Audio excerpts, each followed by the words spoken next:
Just in time for Thanksgiving. Yeah.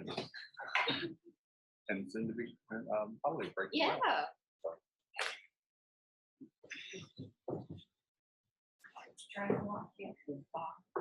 Yeah, I'm not on the wireless presentation technology that I was not a Oh, darn. I So haven't I seen emailed it. them back. Okay. I apologize that I've been out of the office. Yeah.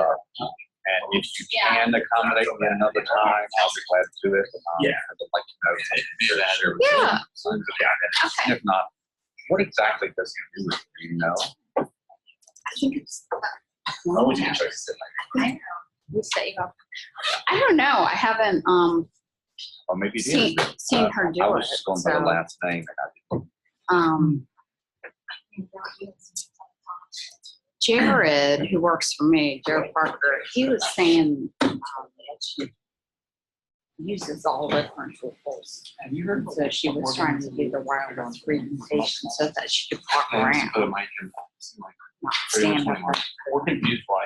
But I don't know what other I see tools why she some- uses. See, you got them out. Burgundy and black. Yeah. I guess he said it was so that people. We had Two two requests for Zoom. From the One classroom person to the here. instructor. Also show But I didn't know. any recording. I think it would be probably. I think we can take a shot at it. So I had Yeah, to it do was 49 like to write up. No, wait. So I mean, Or maybe you need to clarify that. Oh, If you just put them in both. Yeah, it'd be ideal. so One small, or even more info. Yes, yes, this is what I'm like. that was kind of a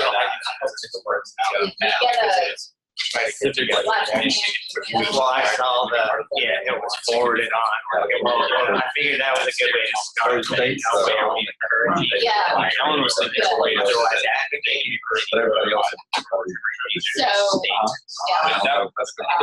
We have, Alex. Right now, it's Well, I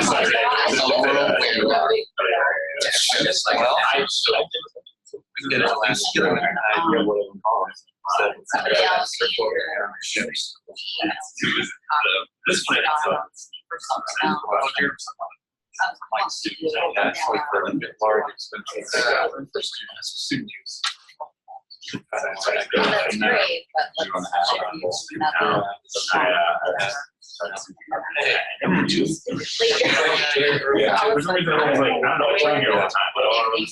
I'm gonna run that long, I'll just keep them. You know. Or I was. Yeah, I was thinking of that. Hey, I'm Brian. Oh, Brian, how you doing? Yeah, I didn't realize that was you. I'm sorry. Not the first time I Hey. How are you?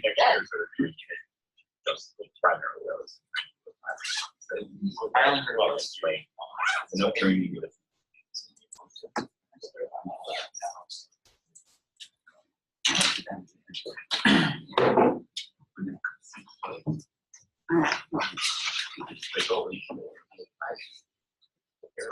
All right, Colleen, I took a stab, so I shared the invite to this Zoom thing with you. Okay. You know, I'm trying to record it. Okay. Assume it'll work. If it doesn't, I did the first one here. Thanks for sending all the a couple of something earlier. yeah. So I know I'm gonna end up writing up our stuff, you know, for rampages and whatnot. So like with a little more context on e-portfolios in general. So I'll send that out to y'all, whoever agrees to be here when it's over. Well, and yourself? I'm doing okay now. My bagel. Where do you get your bagel? I just went on my this morning. Opened up a new bagel shop on Perry. It's like coming in sometimes on Perry. I'm stuck in it. It's not in Perry town. It's on this side. I don't know if you use that route, but it looks like a 2-3 And unfortunately, in the morning, I'm parked How you doing? at Laurel and Grace. Parked Yeah. So I'm coming on my way. But No, it's not a walk from here. No, it was driving in, because I come in sometimes off of, Carey Street off of the bypass. Okay. From the white entrance. Come up that route, so that's why I'm coming. You know where Fancy Biscuit is? Yes. No. Kitty corner to Fancy Biscuit.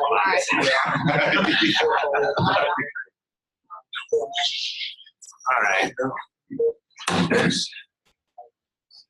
Do you care what order we go? Not at all. I'll set the stage a little bit with some portfolios. Okay. I don't know if that works. Yeah, and mainly what I'm gonna do is show the Loyola Chicago stuff. They got a whole bunch of showcase things, and then I can show people what I've learned about all the fighting I've put on the system. Yeah, it's easy as far as I'm concerned. I do have. Thumbs I up. know or still everybody up. in the room. I think so. I don't know if it needs something else. I know, like every time I make a gesture now, I'm like, it doesn't come off if I. What did people go to different reading?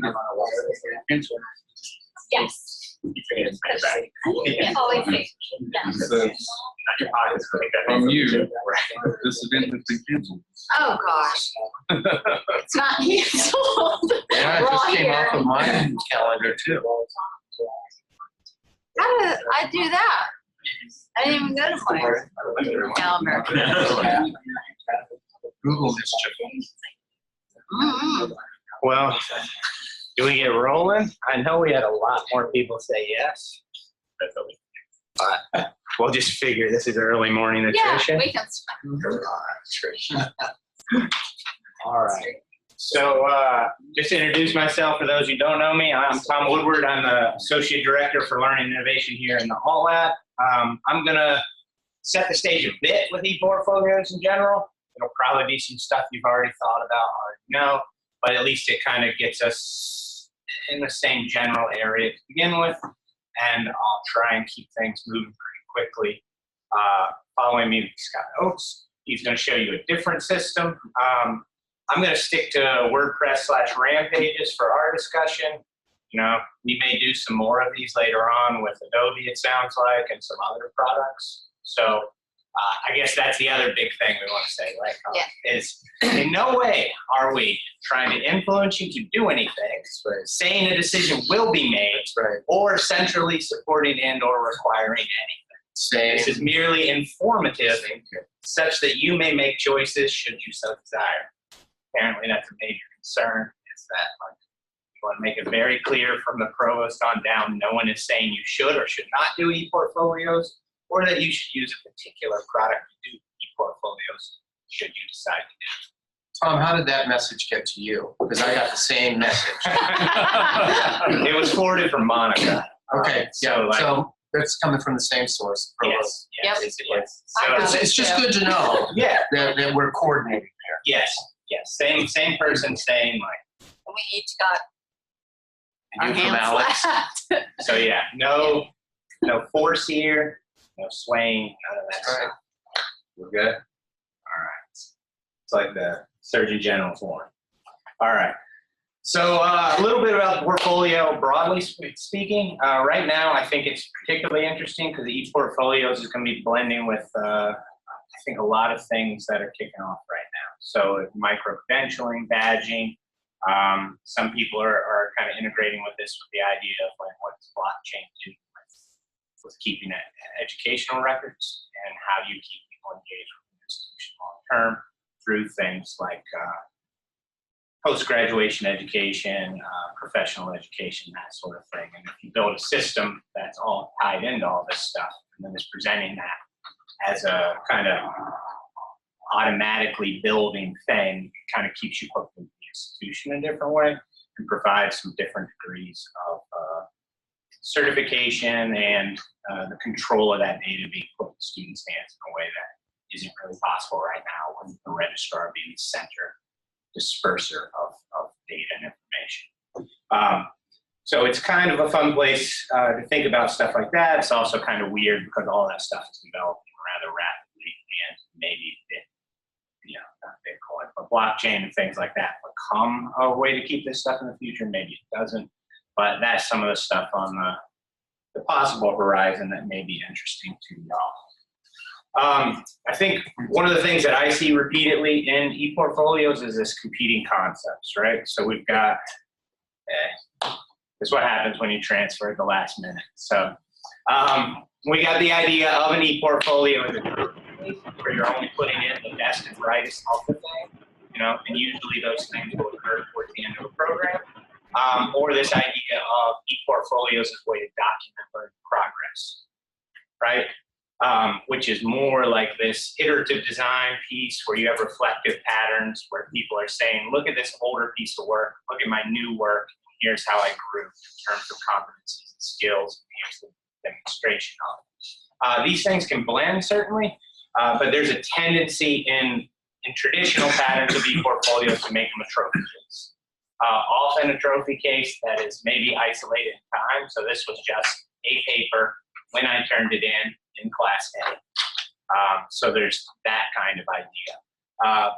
It's a lot more aggressive, I think, and a little more difficult to do this sort of progressive piece where you're having to have additional work integrated to do these reflective pieces, to document them in a way that's effective in communicating what you want to communicate. Another big chunk here, and y'all stop me if you have questions or you feel like I'm missing a chunk of what's being said. Like I said, I'm trying to move quickly because hopefully we won't fill up the whole 3 hours.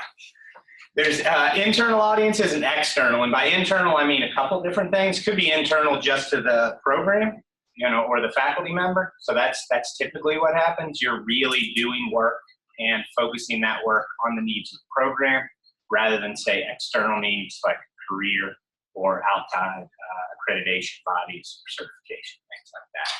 And the reason that I stress this is if it's internal, writing typical academic things and doing stuff like that makes good sense, and it fits well in that pattern. It's kind of what's been established. You're not rethinking curriculum, you're not rethinking projects often, but if you're looking for external people, particularly in a job market scenario, what does this evidence look like in a way that's consumable by the people who are meant to consume it? It's often very different. So if you wrote a 5-page paper on how to build a fire, you know, maybe that would work in an academic context, but if you were trying to show somebody that you could build a fire, maybe a very short video on how to do it would be more impactful. So that kind of balance back and forth of what's your audience, what's your intent, what is the data that will support that, what does proof look like for these different audiences becomes an important thing to consider. And it's not an easy thing to address necessarily, that shift from internal to external. But it's one of the things that kind of gets in the mix. There's also this idea of ownership. And there's a couple different ways that plays out. Institutional ownership is usually the way e-portfolios are traditionally pointed. Like the faculty member in the program decide what it is that's supposed to be up. It's project A and course B goes here, right? You're just filling in these slots. And that tends to be standardized, often in terms of look and content. You know, your paper's words may differ, but it's going to be that paper from that course is what's representing this learning. When you get kind of the far end of the spectrum, you're looking at student-focused and individualized, and that brings with it some challenges, right? Because the student's needs and wants may not match well or entirely with the institutional needs and wants, either with regard to program evaluation or course evaluation of the content. Those sorts of things come up. And then there's always the argument of like, are students choosing the right things to represent themselves? They made an ugly website. Does that reflect that on us? Those sorts of things come up. The other piece of ownership is like the content itself, what happens after they graduate and how can they get it out if they need to or want to. And I think that's one of the indicators of a good portfolio is that people care what happens after they graduate. Is this just a temporal thing where you'll get this question, why am I turning this in twice? That's usually a sign that there's low buy-in in the portfolio process and that they're already doing the same work and turning it in an LMS or other place. So you'll see that as kind of a warning indicator that there's not a lot of ownership or buy-in from those students. And they're seeing this work not as something that they're going to point to an outside audience, but as something they're just turning into places for the same person. So when you're kind of parsing through, that's one of the signs that maybe the ownership, the locus of control and stuff is not with the students, but it's with some external audience that they may not understand. So being explicit and working through some of that stuff becomes really important when you're doing this successfully. In my opinion, usually, in the way that I described it, more traditional things fit better into the way we have things set up currently. You have traditional assignments, you have a high degree of standardization, you have this internal academic audience. Harder to come up with new assignments, new audiences, less standardization. That's more difficult and requires more conceptual thinking to kind of get this rolling.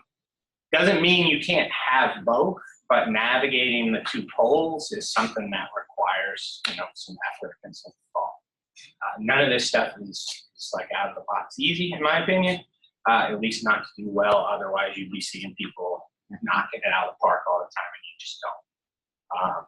If you use site:/.edu and Google some portfolio stuff, you'll see kind of the spectrum of interesting things. So I've done that a number of times, and you see mostly high standardization patterns.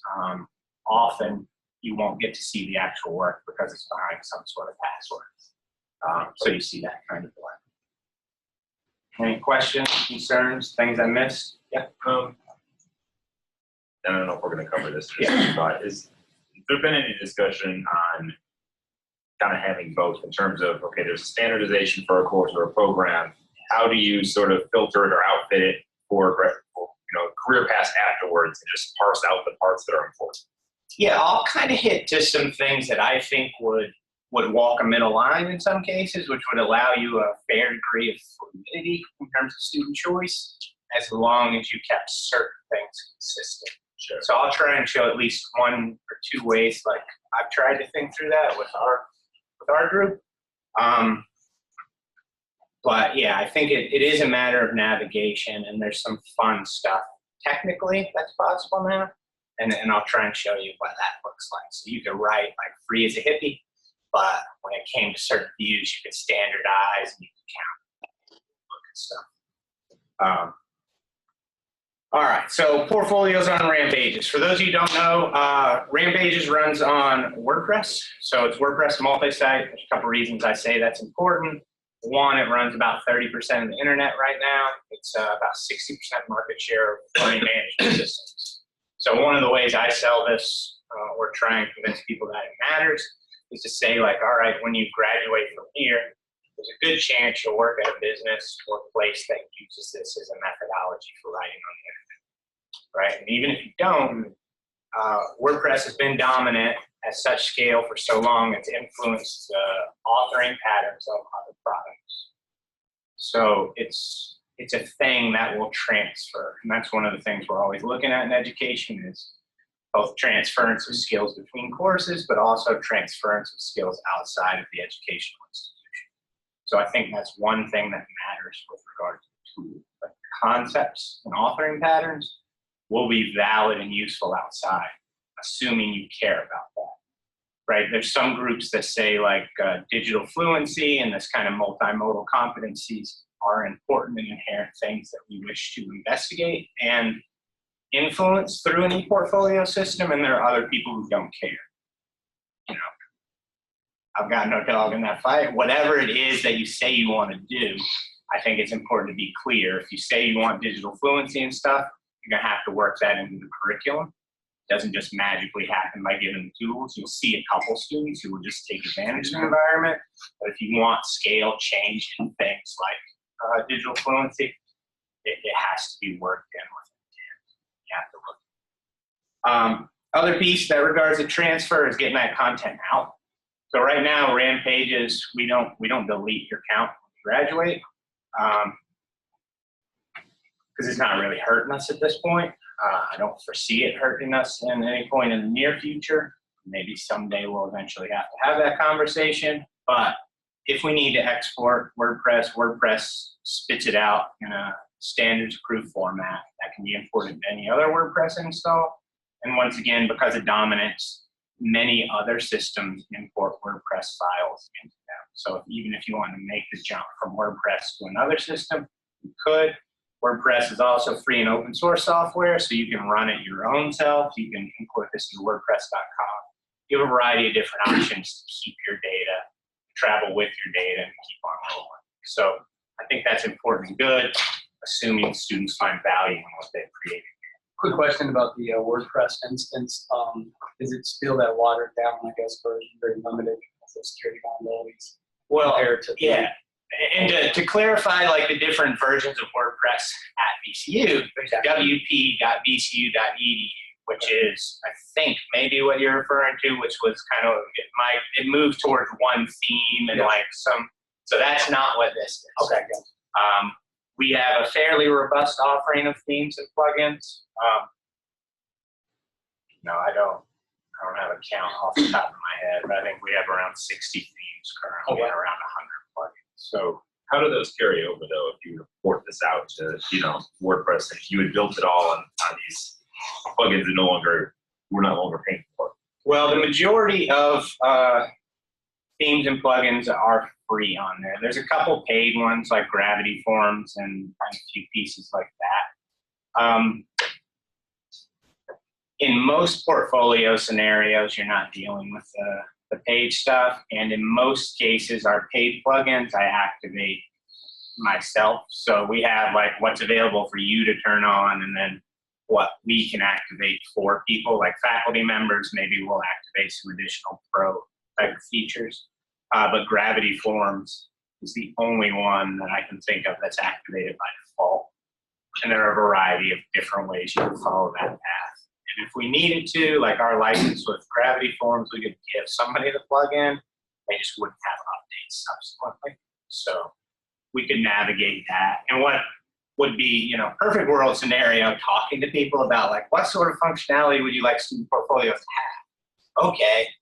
By default, we have that capability through these things, and these things are free, or these things are paid, and I would say, like, we should consider it this way. So those conversations could be had prior to some of this in a way that I think would be effective in preventing problems long term. But we've been running this, about 4 years, and we haven't had that problem yet. That could mean lots of different things. So, but we just haven't run into it. Were there any kind of limitations as far as storage is concerned, especially when you get into the more high media type of content that people are going to be uploading into? It's another conversation we usually have. Right now, default storage is 500 megabytes, which is fairly generous in the scheme of things for free sites like this. We can bump that individually. We can set it manually for particular groups. We can do stuff like that. A lot of our conversation, particularly with regard to like if you were a film studies major or something like that, something that's going to have a lot of video, the conversation is usually around like, is this the best place to put that video, or do you use external things for a variety of reasons? Automatic codec compression, long-term storage, being involved in a more video-oriented community. You put your videos there, you embed them in the site, you give context, and it takes away the need to have the storage on the site and gives you these advantages in terms of like built-in stuff. So those conversations happen, not always as proactively as I'd like them to, but like that's kind of the path we go down with that stuff. The one incident I'm talking about, and we talked about this already, but this one's dentistry school is actually considering using videos as far as their potential future for licensing is concerned, and having those proofs of their skill set without having to have physical people there observing. Right. That becomes, I would assume, probably high definition, or at least to some degree high quality media. Well, I think that's part of the conversation I would want to have, right? Is be like, all right, how much video are you anticipating? What does it need to be in terms of the compression? And like, when you get into the HIPAA stuff as well, like, what are the entwined entanglements there? Like, you would really want to have that conversation prior to starting anything major like that. There's a lot of policy work that had policy questions about any of this, even though the technologies can do just about anything you ask. Yes. We need policy. Yeah, or at the very least, you make informed choices to the best, that we can provide for you. So like while you're waiting for that, I at least want to be able to tell you the truth as I see it, and you can make your choices as various kinds of them. Like I do though agree, like. Yeah, I keep telling my execs, this is happening, even though they keep saying, not yet. I said, sorry. The trains, not the train, but the trains are already edging their way down the tracks. And you're going to wind up with a whole bunch of different practices of different platforms. And we'll be back to the very thing they're trying to undo right now after 40 years of VCU not having central leadership on lots of policy issues, not just impacting teaching and learning, but other parts of the university too. So privacy is another big one that comes up. The way Rampages is currently set up is you have a variety of privacy options. So you can have like a regular website. It's going to be indexed by Google. Anyone who goes to the URL can see the stuff. You can opt to do the no index flag for any reputable search engine will not index it, right? So it's still public. Anyone you send the URL to will be able to find it. The chances of accidental discovery are very, very low. All right, from there, you can say only people who are members of Rampages and logged in can see this site. Then you could go even more private and say only people who are members of this site can see this site. So the user would be in control of adding those people as members to this site specifically. In addition to that, you can simply password protect the site as a whole. And then you would be able to send that URL to anyone as long as you also gave them the password.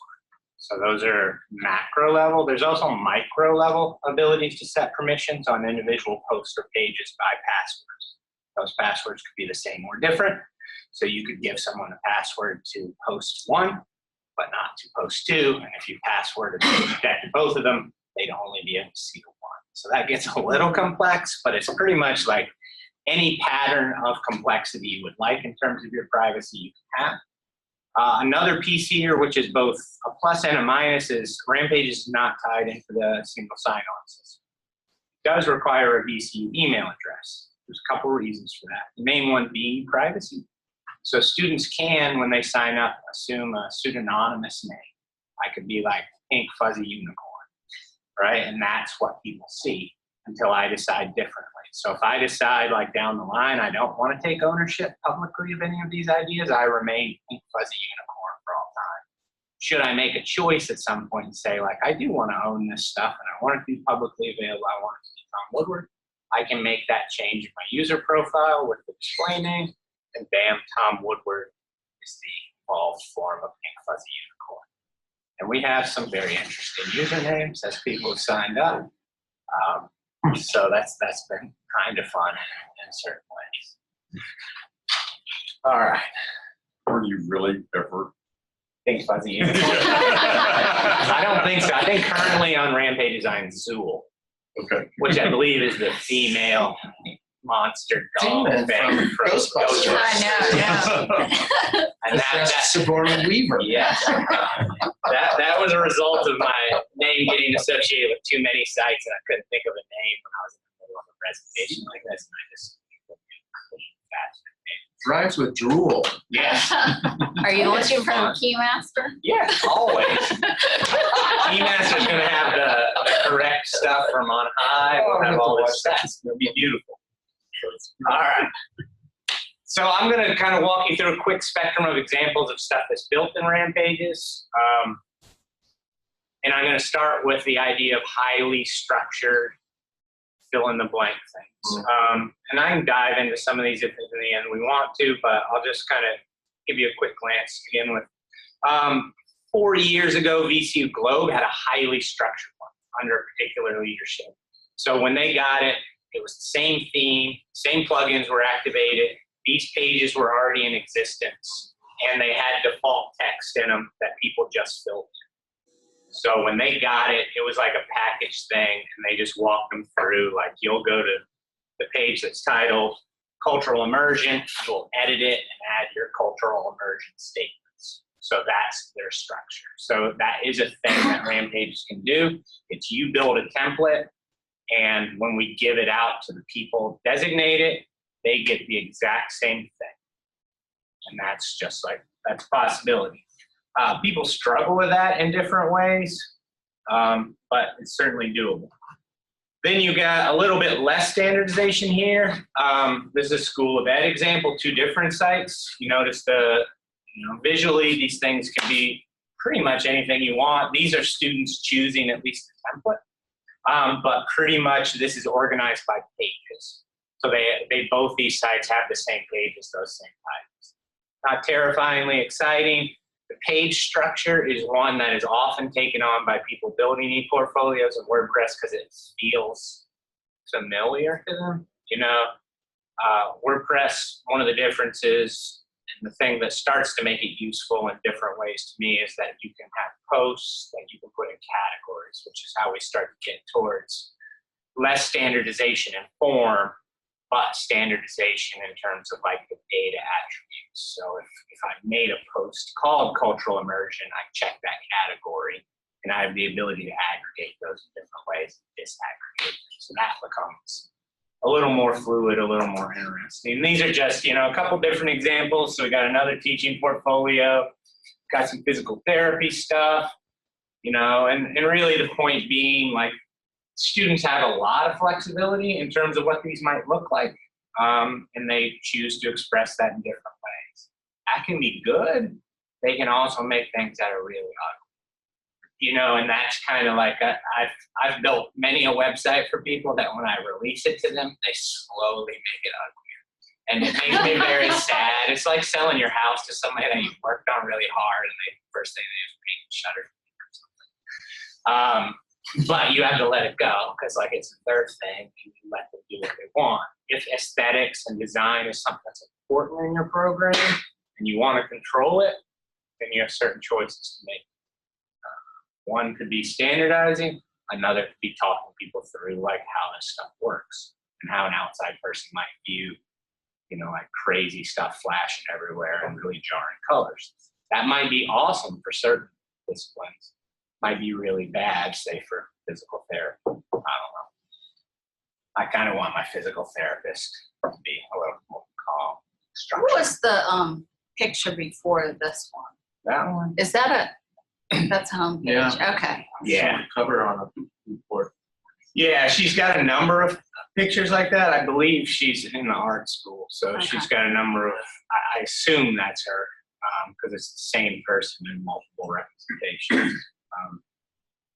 And it's kind of fun. I'll throw Rampages as a site, and I'll just Google portfolio, and so I'll search our stuff and just see what pops up sometimes. All right, so that's like standard stuff so far. So now I'm going to get into slightly stranger things, right? And this is the part where bear with me. All right, so one thing you can do is have these people, because one of the things that happens with portfolios is they live kind of in isolated islands, and there's no community. No easy way to see. With things like WordPress, you can syndicate content in particular ways. This is an example of VCU's educational leadership program. So these individual students have their own portfolios, but when they write stuff, it comes to one place. And that place is the program level page. So the education leadership thing can see all the individual posts coming to one place, right? That's an idea. This idea is starting to build community. And that's technically, much like you said earlier, we have the technical ability to do lots of things. The human part, which is how do you make this matter, starts to get into all right, so we brought these together. Who cares? Is anyone reading it? Are we encouraging people to look at other people's content? If so, under what context?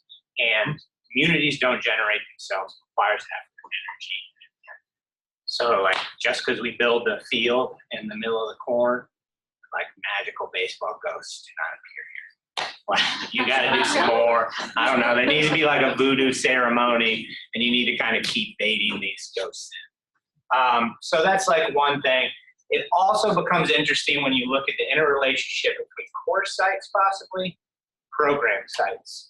This is a sociological theory course, and it's actually two different courses, undergraduate course 402 and a graduate course 502. But this is the course site, and the way it's organized is that the theorists themselves become categories for the student posts. And so when I want to see other people writing about Karl Marx, I've got a way to drill down on that and see all that content across multiple courses. So you start to get into some fun possibilities to weave this, to build communication. Now, like I like to be as fully honest as possible. You see that one has 2 comments, but the majority of these have 1. And I'm betting that it's Jennifer Johnson. So we built the field in the middle of the corn, and we're kind of wandering around by ourselves a bit. So that gets into 2, like, what do these assignments look like, and how do you start to build communication, a desire for community and conversation across these platforms? Technically, we can do it, but it requires some effort to really get that going. So that's kind of interesting, and you can start to break down things in interesting ways by categories and tags. So this is a little bit messy, so forgive me.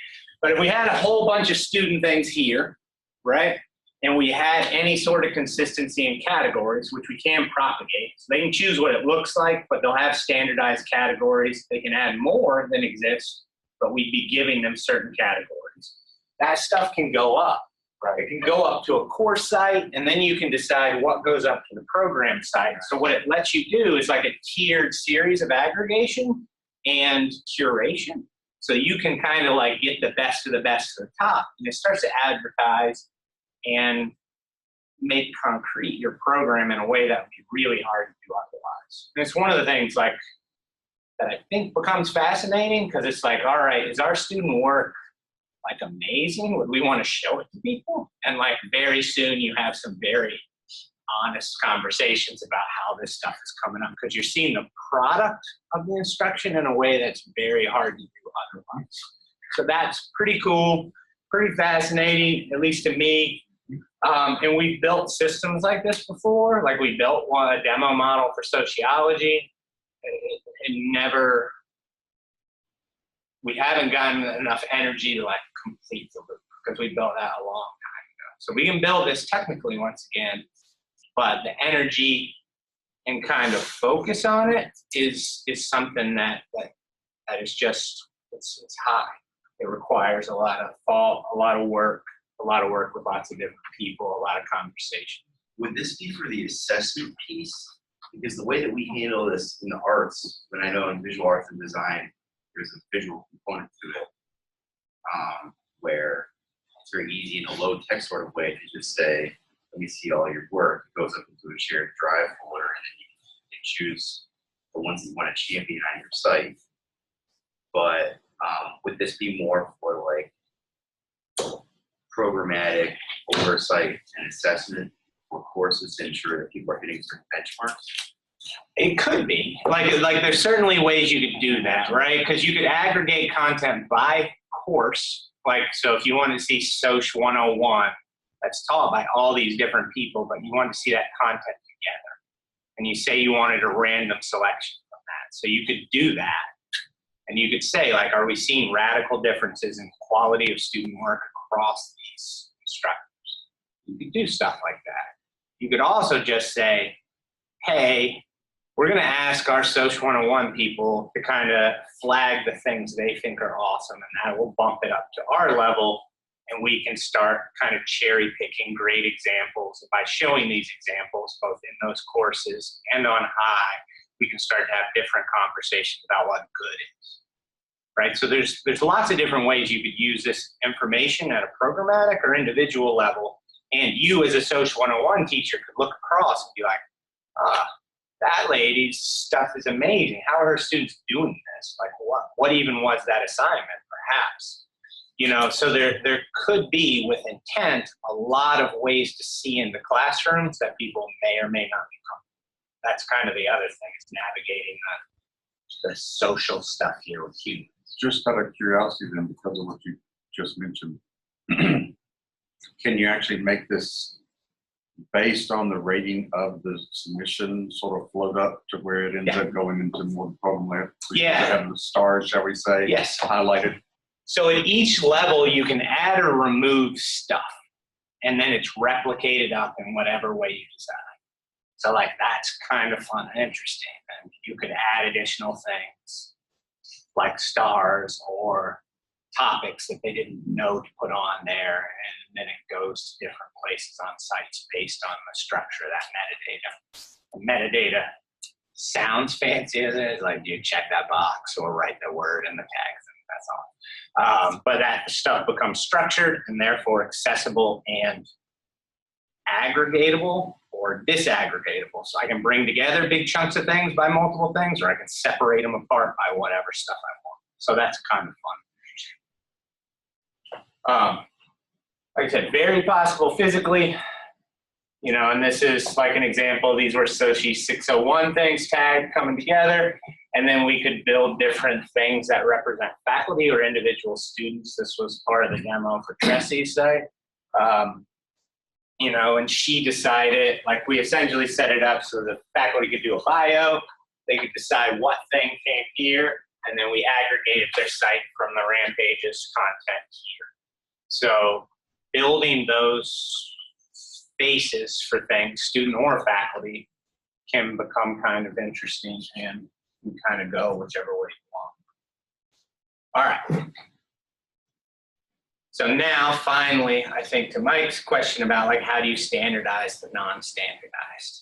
And this is where I started playing around. This is just a demo thing I did for fun, I don't know, a couple of years ago, was this idea like, all right, if we didn't require people to make certain things, how would we create standard views that would help people kind of grade and think about? Because that's the thing. I've got 30 students, I can look across their portfolios. If everything's every other place and I can't really find it easily, faculty get upset pretty quickly.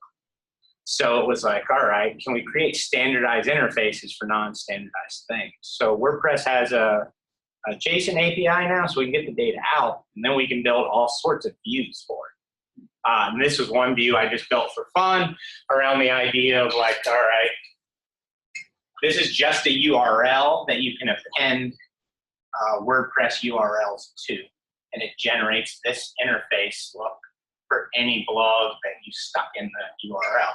And all I'm doing in this case is I'm getting a little bit of a preview, and it's counting some stuff. This many words, this many URLs, words only, no images.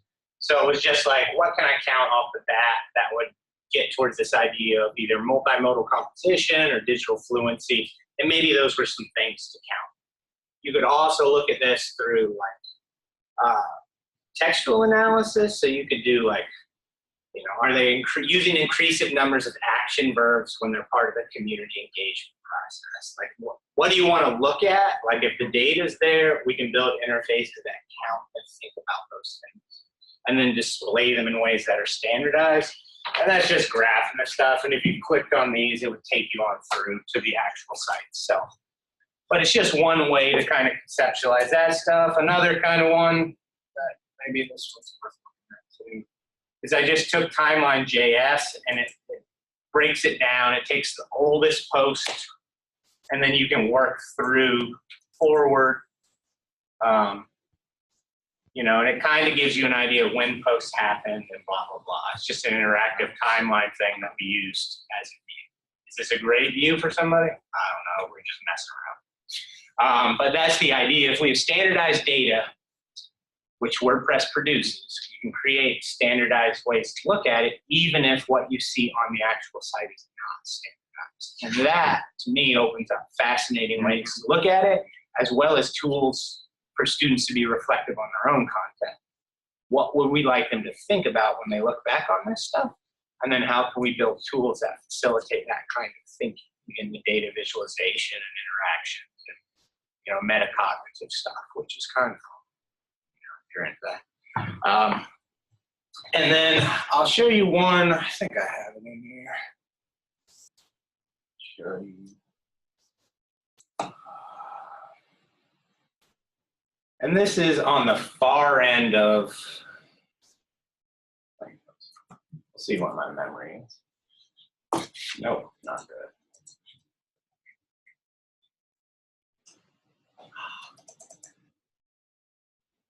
All right, well,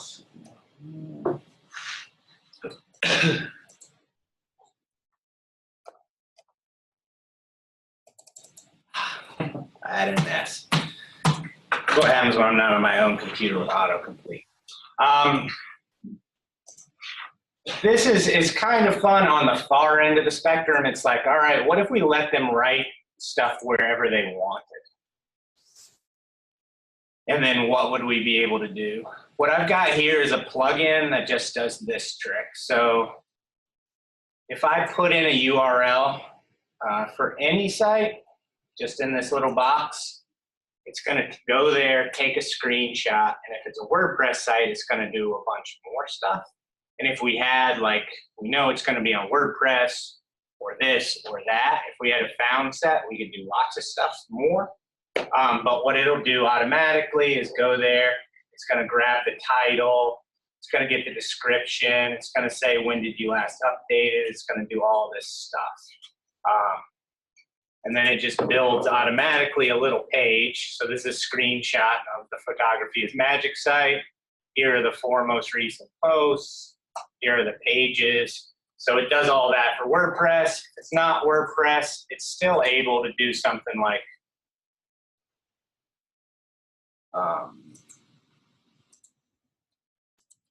so this is a Wixie site, so all it's really doing is getting a screenshot. But if we knew we were going to use like Wix, not Wixie, I always do that, or this Wikipedia article, it's getting this screenshot live, it's taking it, it's putting it in WordPress, and all the student would be doing would be like filling out a form saying, this is my URL of my site, and here's my email address or whatever, and this builds you kind of a portfolio of portfolios. And if we had a standardized pattern of things to look at, like, we could be smart and show different content depending on where they had it. Like this, once again, was just like a demo trying to get people to think and see some of those possibilities. So it's not like super fleshed out, but like those possibilities exist as well. If you were on the far end of, I really want them to have choice totally.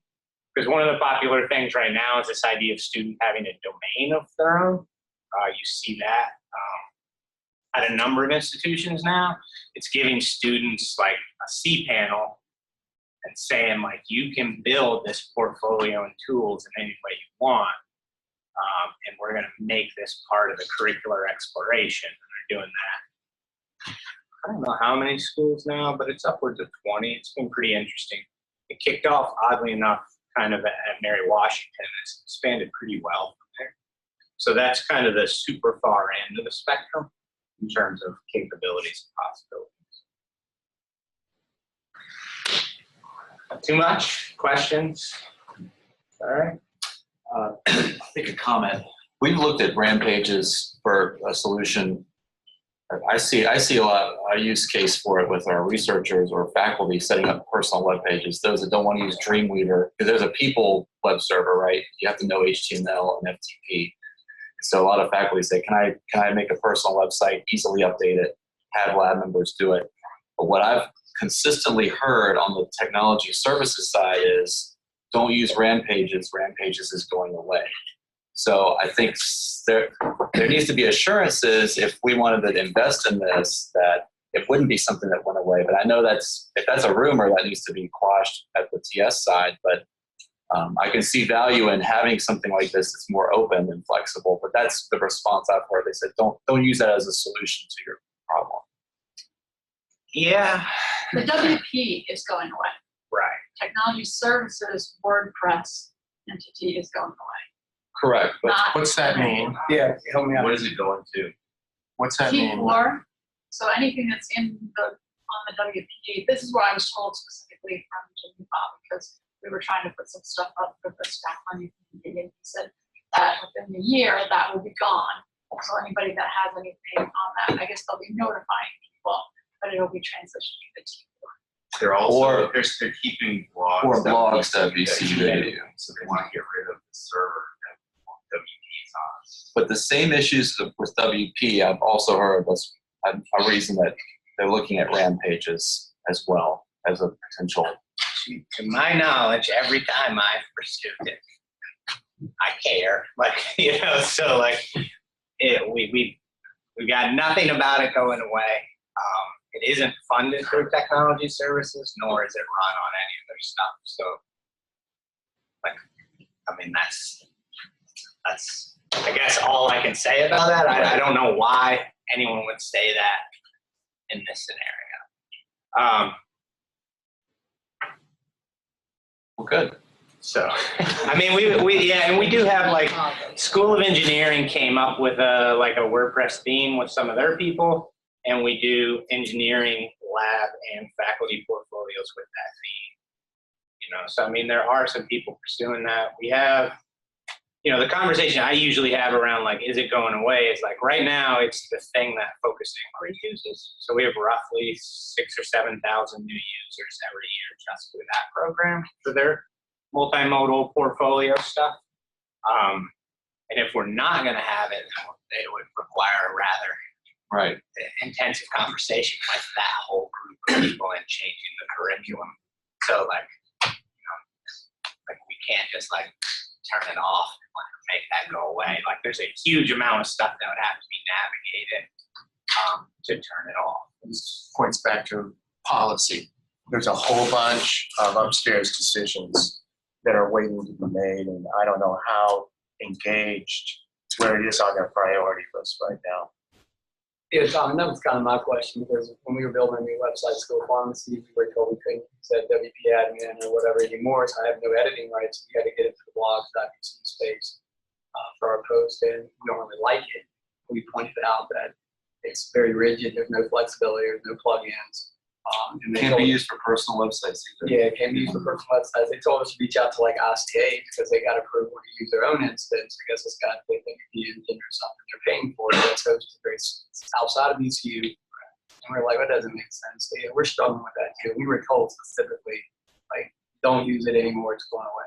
It's on their annual report and their goals that they're keeping up. I was just told that like 2 weeks ago. And there's some confusion too between the fact that there's a wp.vcu.edu, there's a blogs.vcu.edu, and then there are these different things that run other stuff. Right. And then Rampages is like yet another thing that is run in a different way. Now, I will say, like, with regard to pointing domains at, say, department level things, like, that is a conversation that has to be navigated with technology services or university communications or some combination thereof. Like, I have control over the domains that I have control over. VCU has control over VCU.edu domains. And they are fairly engaged in the conversation about where those will point. So we can point, like, we run Common Book, Kobe, and a couple other, you know, I don't know, 5 or 6 VCU.edu domains on our stuff, but I don't think people are pleased about that. So, like, that's a very important key indicator. You would want to have those conversations with the necessary people prior.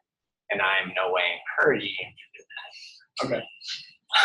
And you can't use the go.vcu keywords to point to the stuff that you manage, or no? Whether or not you can or can't, I don't know. The consistency of when stuff is applied is not something that I understand. Okay, goes back to your policy comments, on and on and on. Yeah, I think one of the real benefits that could come out of this, those of you that are in schools that have these needs, push it up to your deans, because that's where I see the priority list shaped in academic affairs, is when deans bring things up to the provost. The last time this blew up was when that organizational web policy came out. The first draft implicated all websites at VCU, including teaching sites and blogs. And the Department of Math had really the largest reaction, because they were like, we've saved our students hundreds of thousands of dollars in textbooks because we're able to do it the way that we want. So, I mean, there is an organizational web policy. The version that was approved was not the initial draft, where labs, personal sites, teaching, blogs, and everything are not required to fit under that policy. So I heard Tom say, like, engineering has a lab that's absolved from using T4 or whatever. I think from everything that I'm hearing, it's WordPress itself is not going away. Technology services, web services support of WordPress, they want to move that off their plate and support blogs.vcu.edu, which is on WordPress, one theme, minimal plugins, no security risk, etc. And that gets into, I think, not the product, but the maintenance and management, the resources that it takes to support multiple things under their small staffs. So, and which came about through kind of an audit process. So they're doubling down on T4, not WordPress. Fine, but does that mean that the community shouldn't use WordPress? My whole thing is, why would you come to VCU and stand up a blog through VCU's infrastructure? What benefit would you be afforded to do that as a faculty or a student? Why wouldn't you just go out and use WordPress? Why wouldn't you just go out and use Media? Why wouldn't you just go out and create your own Wix site? Why wouldn't you use Weebly, Tumblr, whatever? Like, what's the benefit of jumping through all these hoops and then get charged for it, usually? Thousands of dollars through technology services. I don't understand why you would want that. So that's like a larger question that I have. Well, just to be clear, we are not technology services, don't charge. So we don't do charge back or any of that stuff. Like, that's not our deal. So I'm not trying to upsell you as well. Like, just so you know, contextually, like, the only thing I get out of most of this stuff is more work, which is all right. I like to do fun and interesting work. But at the same time, like, we're, it's Matt, me, and Jeff in our smaller group here of all lab people. And so, like, I think we can do a lot of fantastic stuff. I think maybe we could start to answer that question down the road. I mean, we have the ability to do the badge generation and things like that, which could possibly become interesting and tie it in with, OCPE possibly. I mean, like, there's some fun stuff to do. And we've done individual projects with different people, like Al and Dow in the medical campus. There's some of their interprofessional care stuff. We help them kind of get started with that. Just kind of on board. But I don't know. There's lots of stuff to think about. I'm happy to answer questions via email as well, or if you want to swing by, we have open office hours in there, Wednesdays and Thursdays, 12 to 2. So if I can be of assistance to anybody, happy to do it. I don't know that I'll make anyone in technology services happier by being part of conversations, but like, I can say things that I believe to be true. I don't know. I don't want to look at you. I'll probably be on averting your my side. eye. Yeah, well, like, I'm I mean, distancing myself. Whatever. So tell me the instance of WordPress of yours where it's not WP, that is correct. It's not. If you're okay, Yes. Like, so our stuff, like, we run. right. Okay. And we run kind of in a similar way to ICA. Like, we have an individual agreement with an outside person that hosts it, and we do the admin, we do the technical support, we do all the stuff. So, like, and we pay for it out of our budget of our group. So it's like not anyone else's problem, hopefully. Although sometimes it still makes people mad. So I get that obviously it's, go to the VCU site, obviously we have to go to T4 and all that. Just put that aside.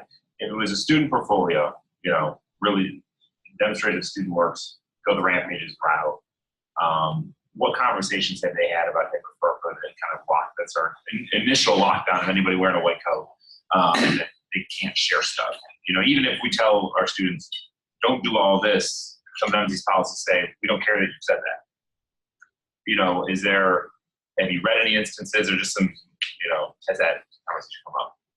We've certainly had the FERPA conversation on a couple different levels, although not necessarily specific to the medical campus, right? So, and there's a variety of things, I can say in general about that. And one of them is giving people choice, in terms of the public nature of these things, and possibly giving them options out as part of it as well. So if you require something and they have absolutely no choice, it has to be public, that's one thing. If you say like, all right, here's what we're working towards and why, and you're gonna have these choices at these points, it opens different doors in the conversation. It's been just a sort of back and forth discussion on that in terms of almost not allowing the students to have to make the smart decisions on themselves, just saying like, you just can't do it because you're going to make a mistake. And, you know, particularly like in the college health profession, we really don't deal with, you know, HIPAA at all. But still fall under that domain. So, you know, considering that, even if say with our students have no impact on that, they know what they're going to write, you assign them something that has nothing to do with the patient, and say, no, you're over here following those policies. You know, it's something that before we even get off the ground, they have to kind of make sure that this instance would fall into that. I think if it was student driven, it might work around that, but. Yeah, whether or not I could be of any use to convince people of things that are true or not, like that's a different question, perhaps. You know, like, so you're going to be better set in like, will people talk about this and are they open to the conversation? That's one thing. And if so, like, I'm happy to throw in my 2 cents and try and show like how things work in other programs. If they're not open to it, like, you know, you could get like some sort of scroll with stamps on it. I mean, it's not going to help that conversation. I can give the answer I want, depending on who I talk to. Doesn't mean it's right. Yes. Right. Yeah. You can certainly navigate. You can play mom versus dad, whatever you want. But like that, I don't know. I mean, what I would do in that situation maybe is like look outside of the institution. Are other institutions doing this? What's their justification? Can we get some of those people on the phone, you know, to talk about this and, you know, to start from there? I know with the medical profession, I mean, like there was an NSF grant that paid people to engage in medical conversations on like Reddit and other public places. Like this idea of public communication of information is a popular and powerful one across a spectrum of disciplines. You know, and from what I've read and everything, I think it's one of those that, you know, once they're outside of the institutions, they're, you know, medical professionals, it's encouraged and they're given that leniency to do it, with knowing that, you know, they have an opening what they're going to do. It's the institutions, universities who are concerned covering themselves for what might happen and say, you know, even though we want to engage in these professional discussions. Because we don't trust our students. I'm not 100% sure, but I think it was a medical college in San Francisco. Okay. So I'll look at. I've got it bookmarked someplace. Sure. I'll find it if it's of interest. Like, because I keep track of random stuff like that. They could come up there. Yeah, just in case. So yeah, if you need bookmarks to anything, really anything at all. YouTube makeup stars, whatever. I'm good. I got it. My cheekbones could be more defined. That's right. We can do wonderful things. All right. With that, you want to take over, Scott? Sure. Sure. I don't know everyone in the room, and if I have met you and I'm not remembering, I apologize. That's I don't think that. I'm Elaine Reader. You're Elaine. Instructional. I'm Bree Jackson. I'm also instructional. Bree. Okay. And Brent at dentistry. you're dentistry. You're dentistry also. Okay. So you were in the other meeting, and I worked with Ellen and Meredith, lots of folks over there, and Ellen and I have been talking about the portfolio notion, having video to demonstrate competency and things like that. So I have some on that content today. Andrew Arts. I know Andrew. Yeah. Tim Lugert's Marquis. I'm an instructional designer. Okay, Tim. I don't know that I've met you before. Okay, great. And Stephanie Walker. I'm with school social work. okay, right, Stephanie. Okay, good. I'm a background science work with Tom. Okay. And all that. All right, great. I think we have nodded to each other a couple of times. Yeah, Peyton Burgess, instructional designer. Okay, hi Peyton. I don't believe I've met you. So here's what, folks have been, let me back up. Not everybody has heard my spiel about this. The university is under contract with a corporation named Watermark A watermark is, think of it, my analogy is it's like GM. It has lots of different products underneath that. So you'll hear sometimes people will say watermark, sometimes people will refer to the product that we bought, and it's called Task Stream. Inside of Task Stream are 3 applications. And originally, we were seeking just 2 of the 3 applications. And I don't want to go into a lot of detail, but we needed to replace our assessment management system. And so that was one of the applications that we were after there.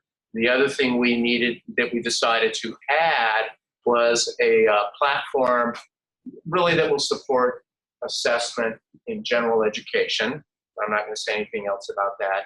And at the very last second of our contract negotiations, executive administration said, let's throw the ePortfolio platform onto the contract also, because at that point, the dollars were not so significant that why wouldn't we want to have this, even though there was no institutional policy at that point.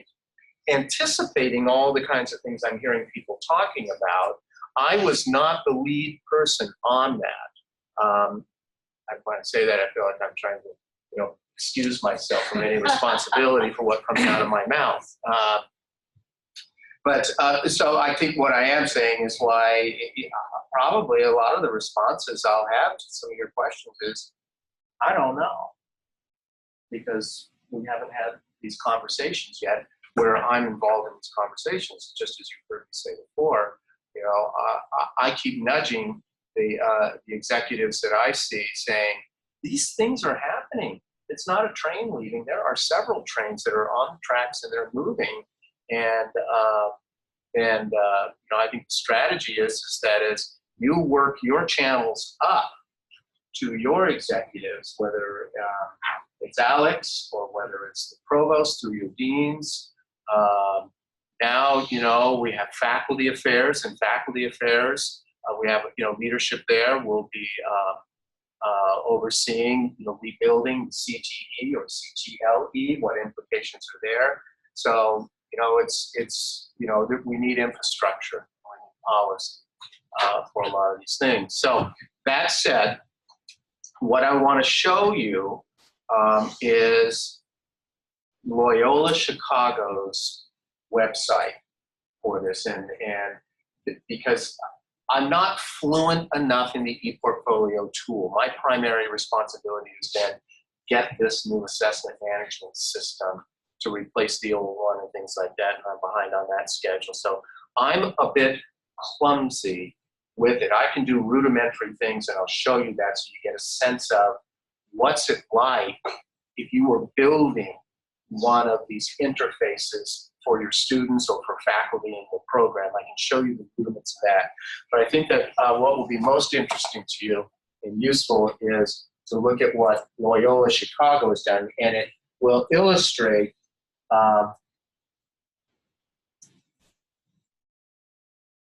some of the capabilities.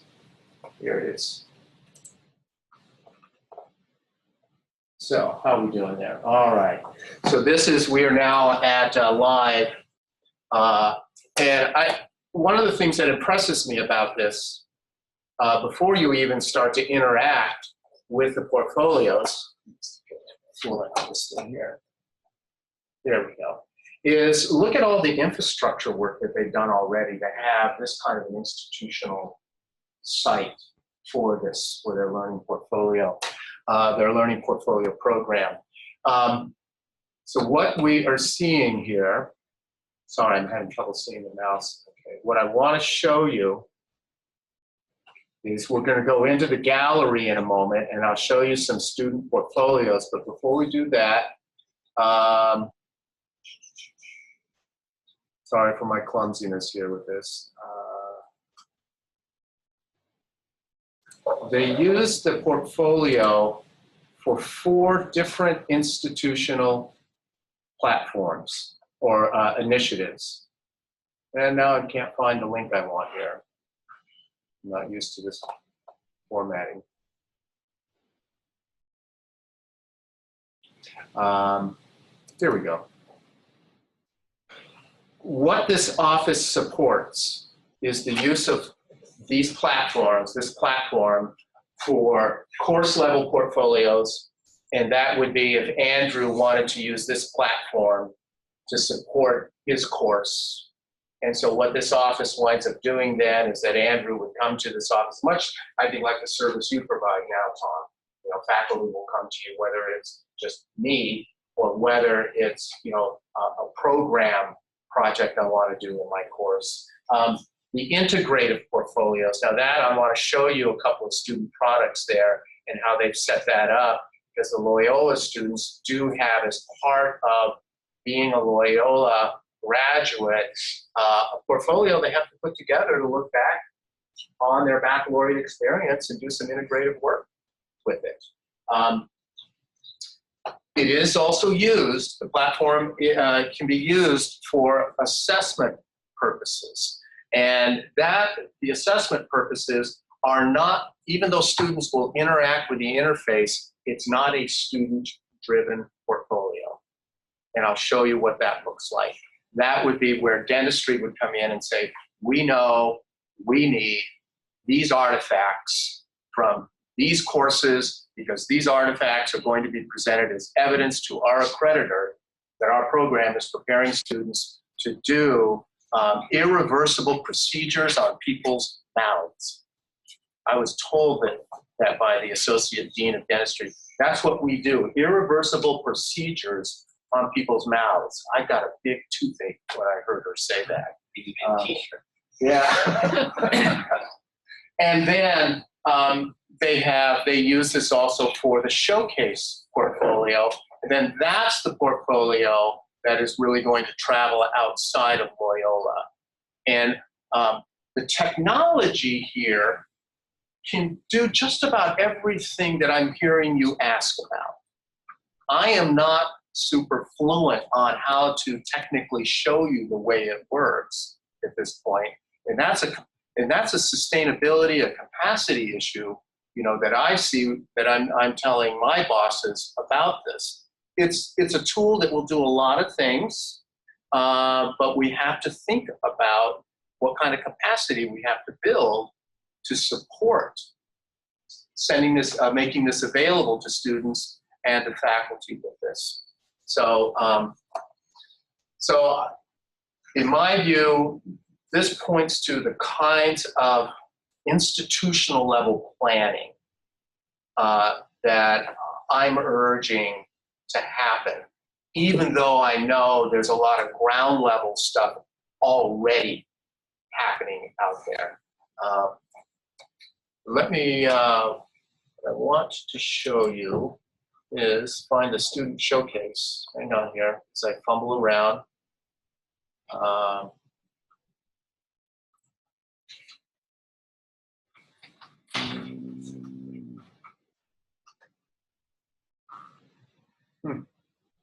Why am I not seeing the showcase that I want to see?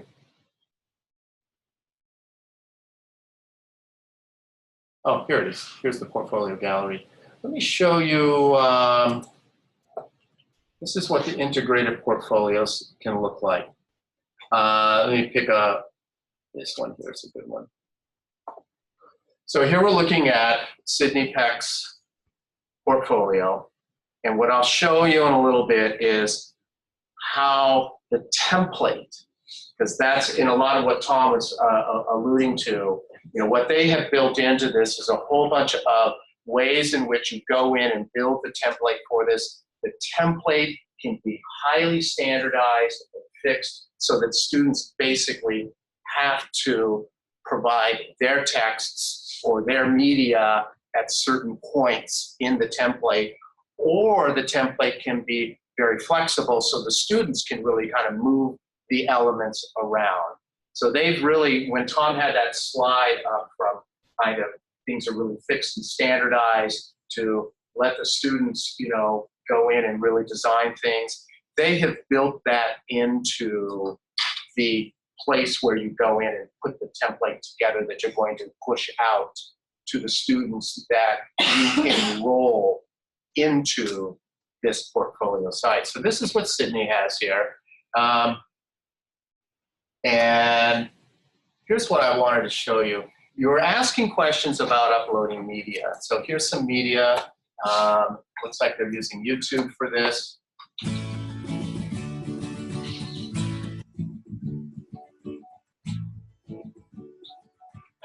Is there volume? Yeah, it's on You the want more volume? Less? On that pan. Okay. Sorry. I don't think there's any voiceover. There we go.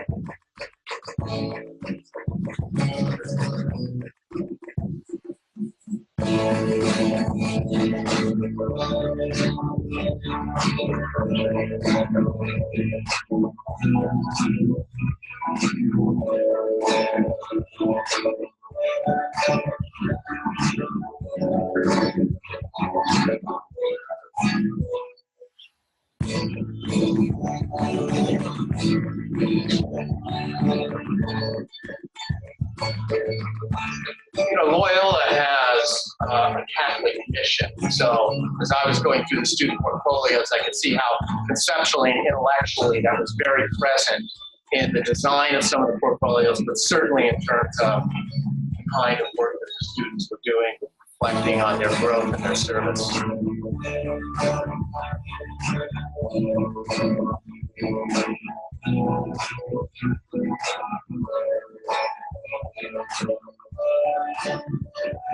These are all photographs from her work in Ghana.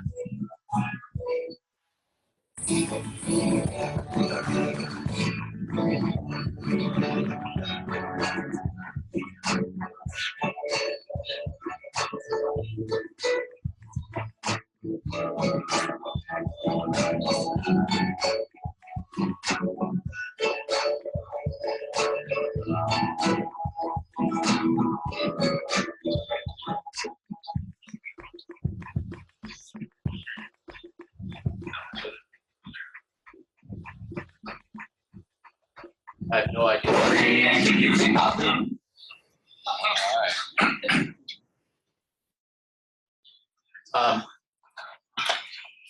So now what have I got us into here? You can do it. Nope. Just gotta escape out of it. Yeah, how do I get out of this? Yeah, there you go. Well, just a, there we go. So you can see that, you know, what she's built in here. Again, these are things that Loyola's asked for with this. We can go in and look in any of this. There's a blogging in here, you know, for her service experience. Again, these are all built into the template for the students to build. But let me back up now and see if there's a fast way I can get to the, looks like I had to back up all the way. Here we go. Here's graduate student portfolios. Let's take a look here at professional, showcase portfolios that some students have put together. Oh, so they haven't updated that showcase there, so we run into that. I have no idea how frequently they curate this student showcase for this page here. So just making my way along here. There we go, Madison Mater. And again, this looks like it's pretty set up, probably, I don't know, by career services or something, to give them these areas in which to go in and provide text and healthcare related experience. Doesn't look like there's all that much in here. Job shadowing, there we go.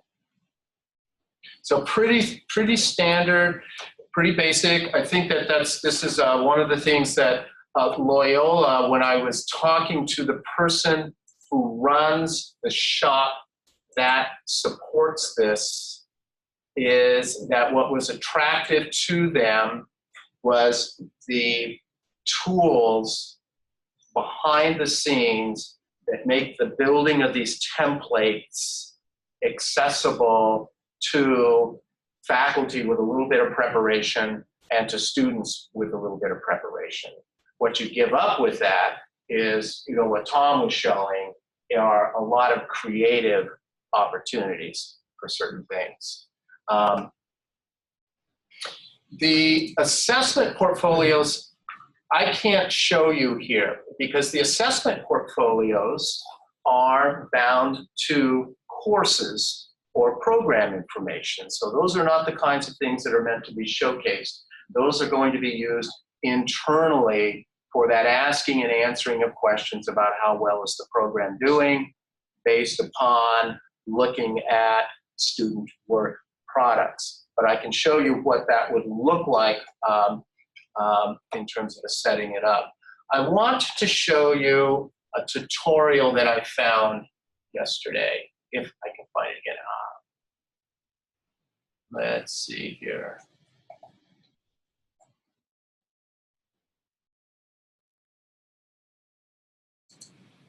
I think it's this one here. You can see how, you know, they're doing a lot of supporting and sustaining this through this web page and these tutorials that you would, here we go. I think this is, no, I don't want how to log in. Don't want scoring.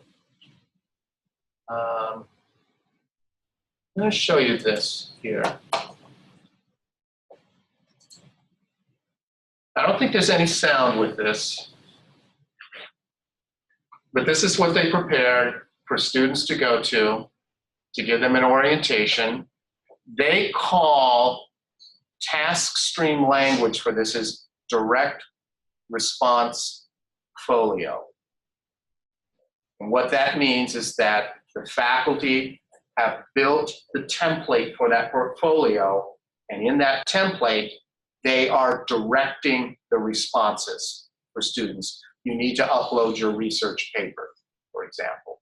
So this is not the web version that you were seeing earlier. Are these tutorials provided by TaskStream, or are these things that the university has put together? This, the university put this together in collaboration with TaskStream consultants. So you can see how it walks them all through it, and I'll show you, I keep saying, what this looks like for us. Let me back this up here. Where's my minimize? You just hit the escape key. Thank you. There we go. There's another tutorial I wanted to show you. Let's try this one here.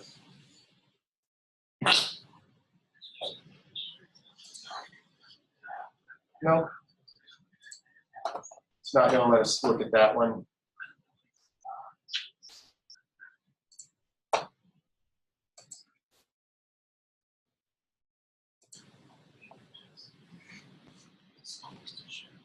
Let's take a look at their multimedia artifacts. You can, this shows you, again, there you had questions about what kind of media can be uploaded into this. It does allow for just about everything you can imagine wanting to either embed or attach into any of these pages with this. So Scott, quick question, you might have already mentioned it. Where is VCU in regards to task stream, watermark, et cetera? It's in the garage. We have it. Garage. Yeah, Oh, okay. yeah, we just have not Unleashed it. We haven't unleashed it, and I'm not the person that's going to be, you know, unless they tell me I have a new job. Okay. That's why I'm struggling a little bit with it, because I don't work in it. I'm getting, you know, comfortable enough with it that I can have this kind of a conversation. So we need to build capacity to do this. That's what it amounts to. And you know, my conversations with the vice provost been that, you know, there might be some small pilot projects. I'm in conversation with some faculty in Qatar right now that wants to use this just to support a classroom level portfolio. And I know enough to be able to help them set that up, but there's a lot of questions if you want to roll it out at the program level for this. We don't have access to it? Can we just jump on at any time? Not yet. I have to enroll you. And that's a capacity. Again, you know, how do we handle all that? Because it's not difficult, but you have to be careful with how you collect the information, and then roll it in, and then somebody has to go in and give you, affiliate you, that's the language they use, with certain work spaces, they call them. If I were to build out a program portfolio for dentistry, so to speak, and that portfolio, the DRF, you don't have to use that language, but just so you can become fluent with their language, affiliate users with that portfolio, and then the users need to be given roles. Who's going to be having the role of an administrator with it, and then the role of students as authors, for example. So somebody's got to be working all of that in this, and you know, I don't know where that's going to live, how much, you know, it's going to take to do all those kinds of things, stuff like that. Back to your question, though. I think it's a good idea, particularly for those of you who are a lot more fluent in these kinds of applications than I am, to be able to go in and poke around and look at this stuff and see what it has, because you can see what the possibilities are a heck of a lot better than I can right now. So I want to, you know, pause. Other suggestions, or because I'll take that back to my execs and say, I think that we need to get a user group playing around in here who have a better understanding of this than I do. I think one of the things we wanted to discuss and possibly build is like, how do you advise individual faculty and programs about the tools that are accessible on the web, right?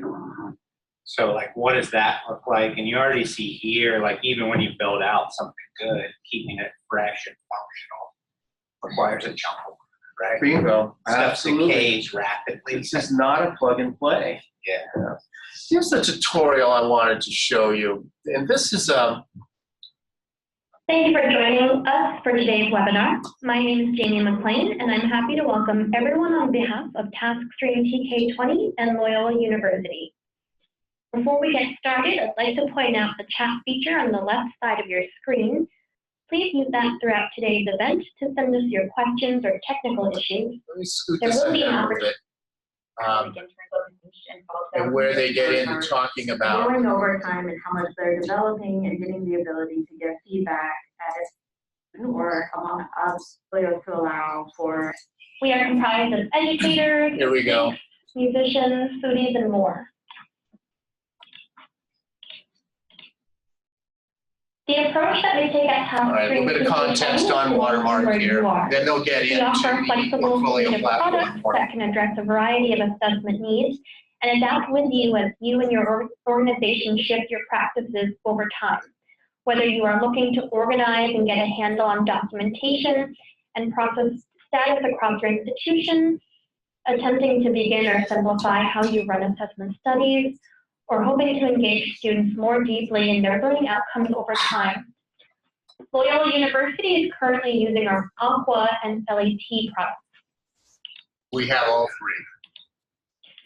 So what are some approaches to e-portfolios in TaskStream TK20? In TaskStream TK20, we have two types of e-portfolios. The type illustrated here is called the Directed Response Folio, or DRF. The DRF is a prescribed e-portfolio. It allows institutions to specify which assignments should be submitted and allows faculty to assess and measure learning at different levels. Institutions may ask faculty to complete a rubric or form or use a different assessment instrument.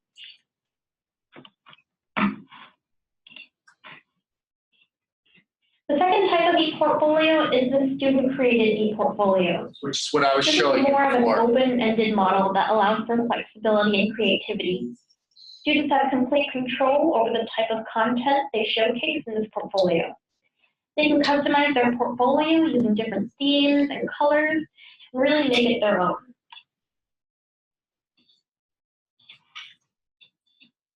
Now we'll take a look at the student experience within Taskstream TK20.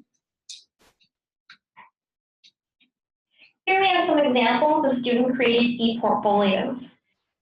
Students create their own e-portfolios and have flexibility in customizing the style and content. While students have control over the content of their e-portfolio, institutions can still control the structure of student-led e-portfolios by sharing custom templates with students. We build those templates. Here are a few examples of themes that students may select when creating their e-portfolio.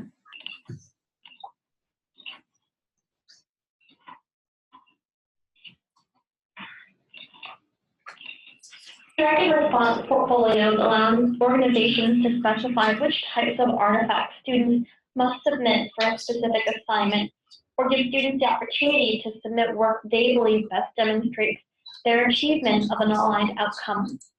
So what you're seeing here would be, this looks like they're setting this up as an illustration for an undergraduate art program. The directed response folio there here is aligned to certain classes and certain products coming out of the classes that would be collected in the portfolio for the art department then to look at them and whatever method they're going to use to assess them. So those are the two portfolios that they talk about in here. One is the student experience, student builds. We have, as an institution, control over that template. And it's not just one template for the institution. Art can have a template for their student portfolio. Dentistry could have a separate template. We would go in and build those different templates, much like what Tom does, you know, when you set up a project with folks too. Here we have an example of a course-based DRF structure, where students are asked to submit course assignments under each category. In the middle, we have an example of a portfolio submission DRF, where students are asked to submit their entire portfolio for holistic evaluation. The last example is of our standard or outcome-based structure, which asks students to submit assignments categorized by outcome. Here we have an example of the student view of a DRF. To the left, the student can view the assignments they are required to submit for assessment. Students have the ability to select from various types of content when submitting their work for evaluation. And in this example, the student is submitting a file attachment.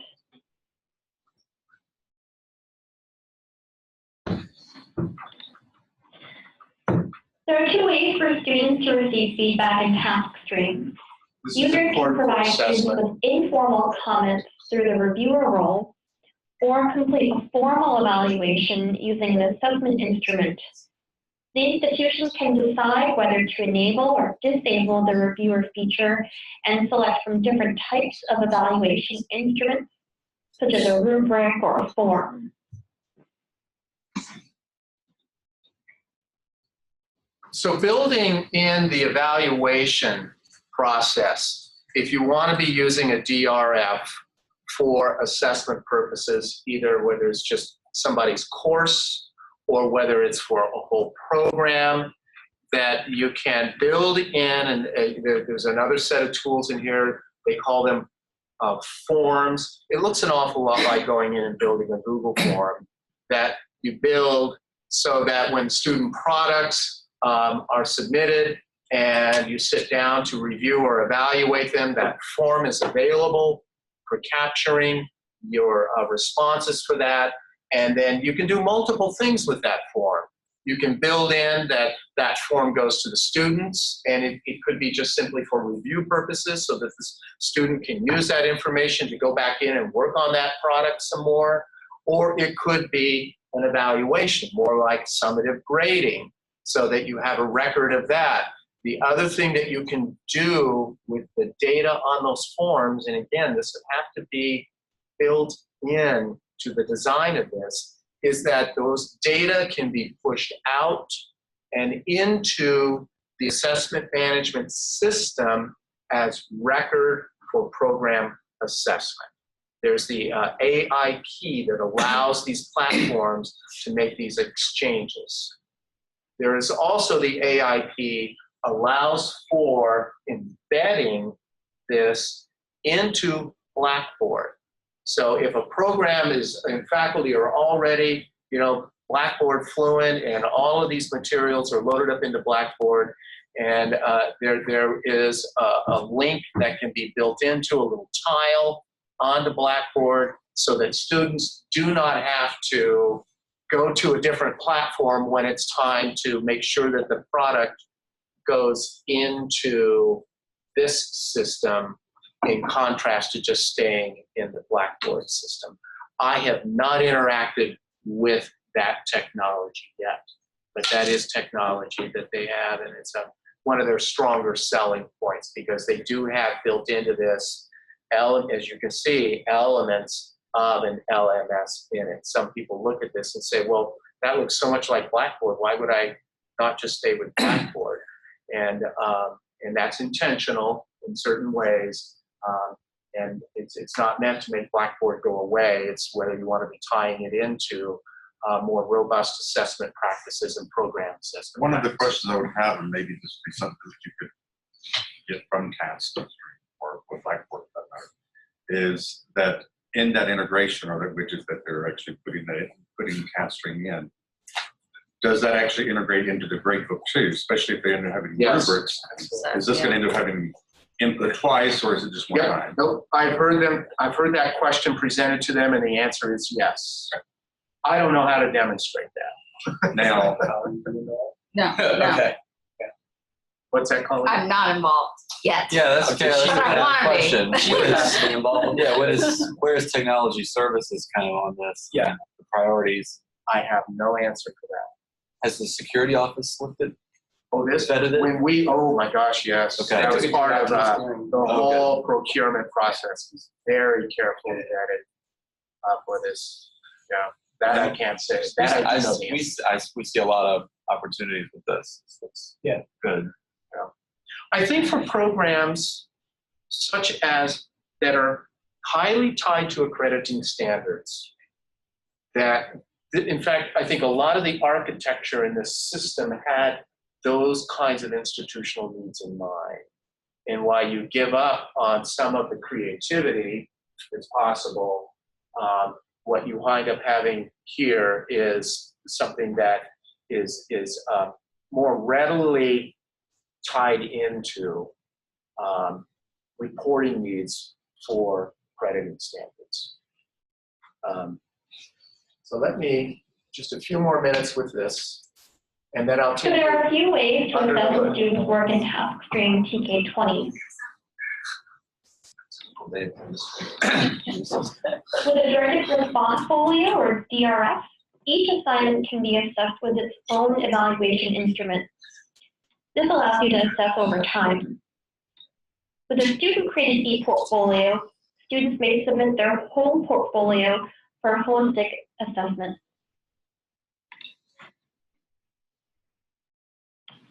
Here's an example of a rubric in task stream TK20. Sorry. Rubrics are designed by the task stream coordinator of an institution. Faculty build those. score a student's assignment using this rubric.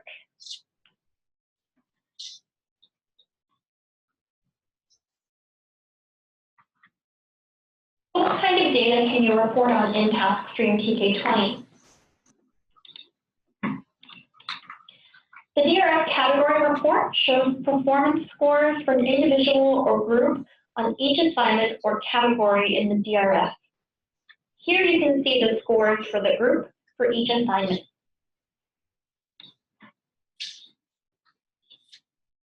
You can drill down into the report and see individual student performance across a rubric as well. The rubric criteria report shows scores according to custom groups, such as standards or a type of assignment.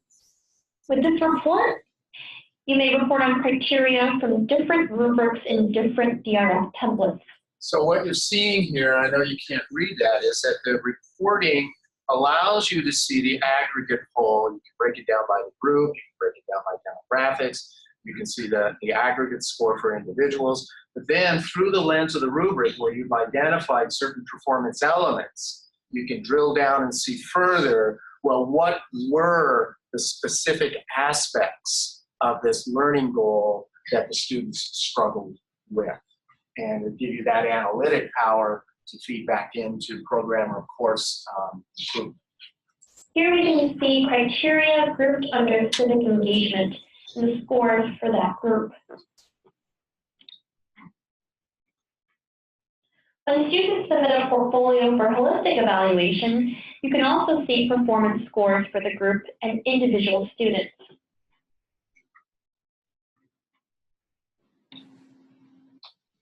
In this example, we can see individual student performance in a portfolio submission DRF. All of our reports are printable and exportable to Excel.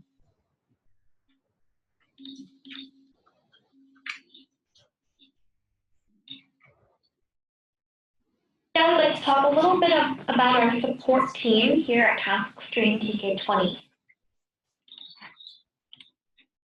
Our mentoring services support team is dedicated to providing world-class support for faculty, students, and coordinators. We have this for the 1-800 number. We're available Anybody. via phone and email.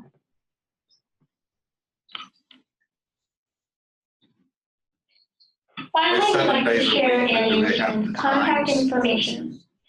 This presentation will be shared I on know this the seems a little bit picky, but when you're talking about a portfolio, especially with the students having that support available just 7 days a week is fine, but then how many hours of those Got it. days? Got it. Because if it's not 24 hours and you've got online students, that's going to be a problem. Yeah, I don't think it's 24/7. I think it goes pretty late on Eastern Standard Time because a lot of this is either out of New York or out of Austin. So I've had really good interaction as I'm fumbling my way through both the AMS and rudimentary stuff with this, with calling them up. And often the technician I get, if they can't answer something, they put me on hold for a few moments. And it doesn't take long before somebody up the chain who has more technical knowledge is in and helping to solve. And it's typically my ignorance is what the issue is. It's not the platform, it's me. I think we're pretty much The done. portfolio website and the Faculty Center website in the next few weeks. Upon exiting the webinar, you'll be asked to complete a brief. All right, we don't need to put that stuff there. So before I leave the Loyola site, do you see anything on this page you'd like to scroll through it? And then I want to show you the interaction with our TaskStream site. You see anything up on this upper navigation bar? Anything else? Faculty, staff, you can see all the tutorials they've built in there. Support for students, tutorials, portfolio gallery there. So it really is a picture of, what, again, the institutional support for their learning portfolio. And I don't think you can tell that it's not just one portfolio, it's lots of different initiatives going on that they're supporting. And then the other thing I found out too from the person I was talking to from Loyola, what we don't see here are all of the classroom level portfolio projects that are going on. I would be curious then during your evaluation since this was an add-on product again, you might not have had that chance. But looking at the other institutions that have this, how much of a commitment has the institution had to do as far as support is concerned? How many people are we talking about? Crucial. It's crucial. And I think if I was in charge, I would assemble a group out of this room to look into, get to better know this tool, settle on what are the kinds of initiatives and projects you want to be doing locally, or what's going to be sponsored at an institutional level. I know, REAL is coming, and there's talk about REAL needs something like this, but nothing has been settled about that. There's talk about something like this to support other student success initiatives. I know I'm talking undergraduate programming right now. So, I think we need, in my opinion, I think we need a working group to take those questions on and look at what this can do and things like that, James. Yeah, that's a good question. You look at the contact us. I was curious about that as well. They had a team. If you get to contact us, you have 3 different places actually, and I guess one is similar to what Tom would do. The top one, that's for really understanding. The second one is calling task string. The third one is like general TS questions like authentication related issue, Blackboard. So you'd have to. I mean, it definitely is a group effort. Absolutely. Yeah. This is not a turnkey by any means. And especially the tutorials, it looks as though they've been personalized for the institution, Yeah. not task trained. Yes. Yeah. So those tutorials have been created by them, not task trained, it doesn't look like. Yeah. So it's not like a turnkey training program for the students. That's right. That second bullet there, one-on-one assistance for students. I saw that. Yeah, really. That's the flag. Good luck, man. Yeah, that's that's the person I spent time with on the phone, Brody Tate, who provides that. What in Loyola obviously is not the scale of a VCU, but you're absolutely right. Somebody has to help them, conceptualize what do you want. He said he spends a lot of his time with faculty helping them to conceptualize before they even look at the interface. What it is they want to do, what are the learning goals, what kinds of products you want from students.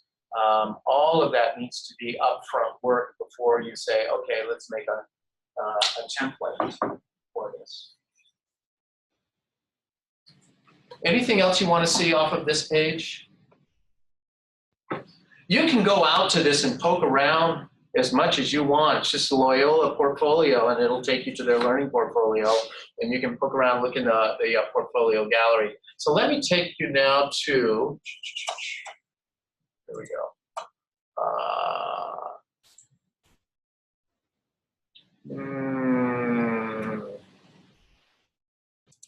See if I can get to the task stream login here. I'm so used to just having it on my, whoops.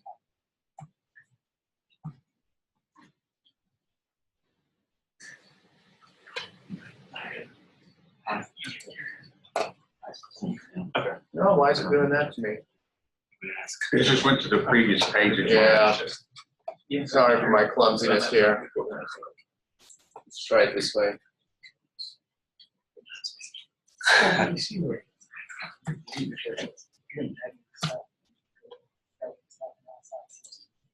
Here we go. Right. Makes sense. Your students are trying. There's one. Right? You can always share. Correct. They couldn't embed anything. So if I can, get you into this, what you would do is you would wind up seeing a page like this. You would go to the LAT, another acronym, stands for Learning Achievement Tools, and the ePortfolio platform is in here. The LAT has more than just the ePortfolio platform in it, so that's why you have a separate acronym for this whole thing. We get into this, so I've been playing around a little bit in here. So let's pretend for a moment that you are enrolled as a chemistry major. And when you went to this page, logged in, you would see Chemistry BS, or however you titled it, and I just grabbed a stock figure in there of some colored test tubes with that. And this is very rudimentary, what you'll see. You would open that up, and this is actually what she was showing us also. And what we have over here are the requirements for, let's say you're in Chem 101, and in Chem 101, we're asking that we want to see the Chem 101 final examination. Student would go there, and if I had written directions, it would provide whatever directions are necessary. Very straightforward, kind of LMS stuff here is what we're seeing. I don't think that this is novel for anybody here at all, but it is a way of giving students that overarching framework of, if you're a chemistry major, here are the things that we're looking at from your baccalaureate career that are the key learning events for a chemistry major. And we're looking at that, for whatever purpose, either to decide whether or not we're going to give you a degree, or it should be with assessment to ask and answer questions. How well is the BS program working in terms of preparing our students to meet our expectations? And you manually enter each one of those courses. That's not a direct feed anywhere, right? Yeah. This is a DRF because we're telling the students, here's what we want from Chem 101 or 102. And I just made stuff up or memory, things like that, just so that I could get used to it. And this took me maybe 20 minutes to throw this together. And now there's a lot of conceptual work that needs to be done that I didn't go in and do, like directions and how elaborate you would want to be, with things like that for the students. So okay, here's what it would look like for the students if we're looking at it now as a folio for them. And here are the assignments and the courses with that. Let me see, let me back this out here. What I want to show you now is, let me go up to here for a second. Remember that there are two kinds of e-portfolio applications in here. One is called the web folio, and that's the student-driven one, where the student is saying, here is my integrated learning portfolio. If you wanted to make a folio create a template for the students, what you would do is just go into Create New. You would simply title it, so you can see how these tools work. Let's say we're going to call this the integrative,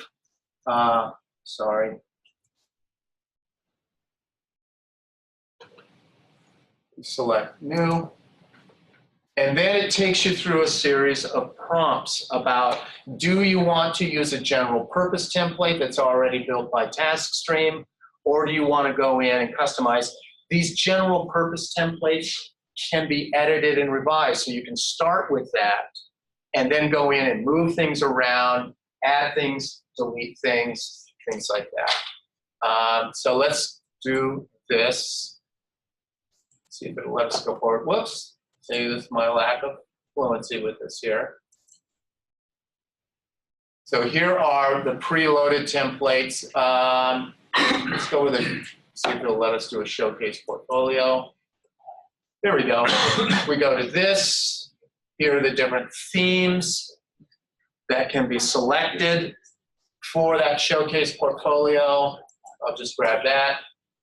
And what we wind up doing now is starting to build this, choosing color. Let's just pop up to preview for a moment. Oops, it keeps grabbing me. Come on, go away. Let's do preview again. So this is what it's going to start to look like. Here are the links. This is what a student would see if you pushed it out just this way. There we go. All right, so all of that can be developed. It's like we can move the layout around, change your colors around. You would apply that, and then you would move on to the next. Oh, here we go. Editing the content. This would be, again, what it would look like for the student working in here. These are the things, and these are all editable, where the student would then be directed to provide a biographical essay, upload a resume, their honors and their awards, right? So this is the template you can build on, you can modify, things like that. So that is the Folio web page. Now, if, on the other hand, you wanted to build that dentistry assessment portfolio, you go in and you function as a task stream coordinator, and you go in and you begin to build a template. And you can see this is where I worked on building the chemistry BS template. And I'll just show you what that looks like by choosing edit. I proceed with editing, and here's what I have built over here. General information. I would come over to this, let me move this over here, there we go. If I wanted to change the text there, these are all, you know, pretty standard tools for going in and working on what we want in there. Changing these around, it's just simple. Here's all your options there to rename, to move it, to delete it, to add new ones. And then we would move, once we get kind of the basic structure of the template set up, we would move on to that structure and requirements, then a series of questions about, well, how do you want this evaluated then? And then you would begin to build in, it takes you through a series of questions about, for these different products that are being uploaded, what's going to be the evaluation or the assessment method? Is this just going to be a review feedback loop so that students get information so they can go back and work on it some more? Or is this moving to terminal evaluation?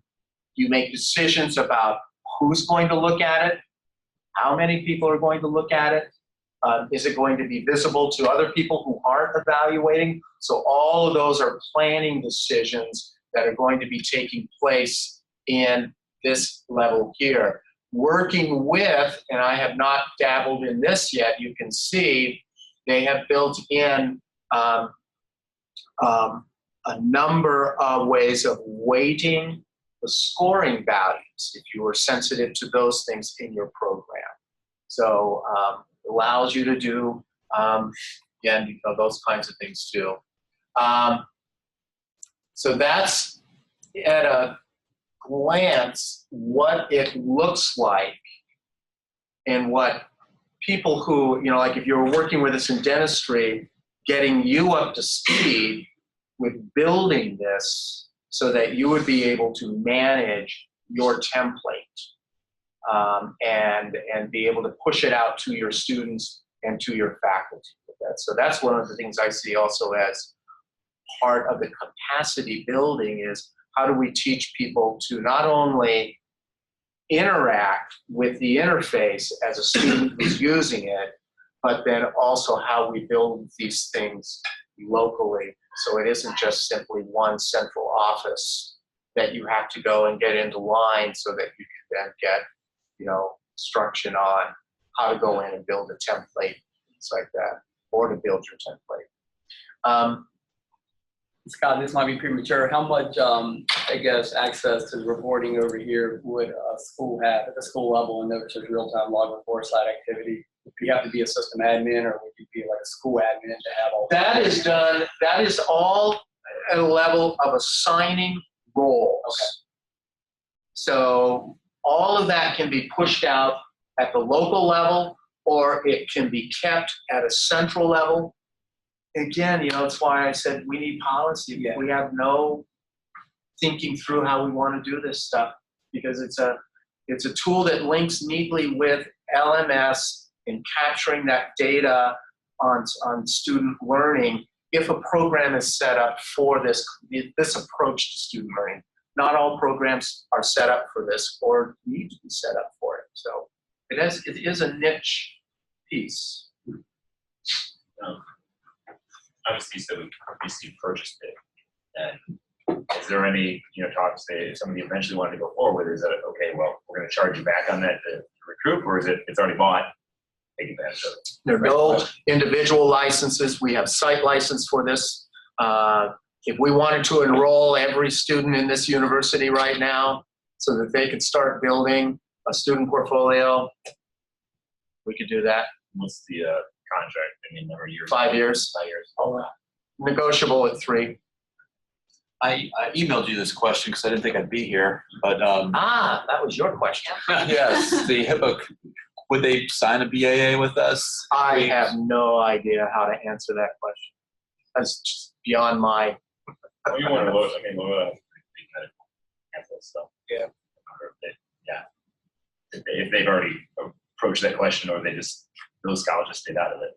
So our students do case presentations now, and we try, usually it's just the teeth, but when they get into orthodontics, it's the full face, and they put black bar right here, and that doesn't de-identify the patient. So, but it's fine as long as it stays on premises. But if it starts, There are, cloud, and I have seen, I haven't spent time in this, a number of ways of setting security on these portfolios of who gets to see what. right? But if they upload a file to TaskStream and it's sitting on their equipment, their that's server, where we yeah. have to worry about it. Yeah. So.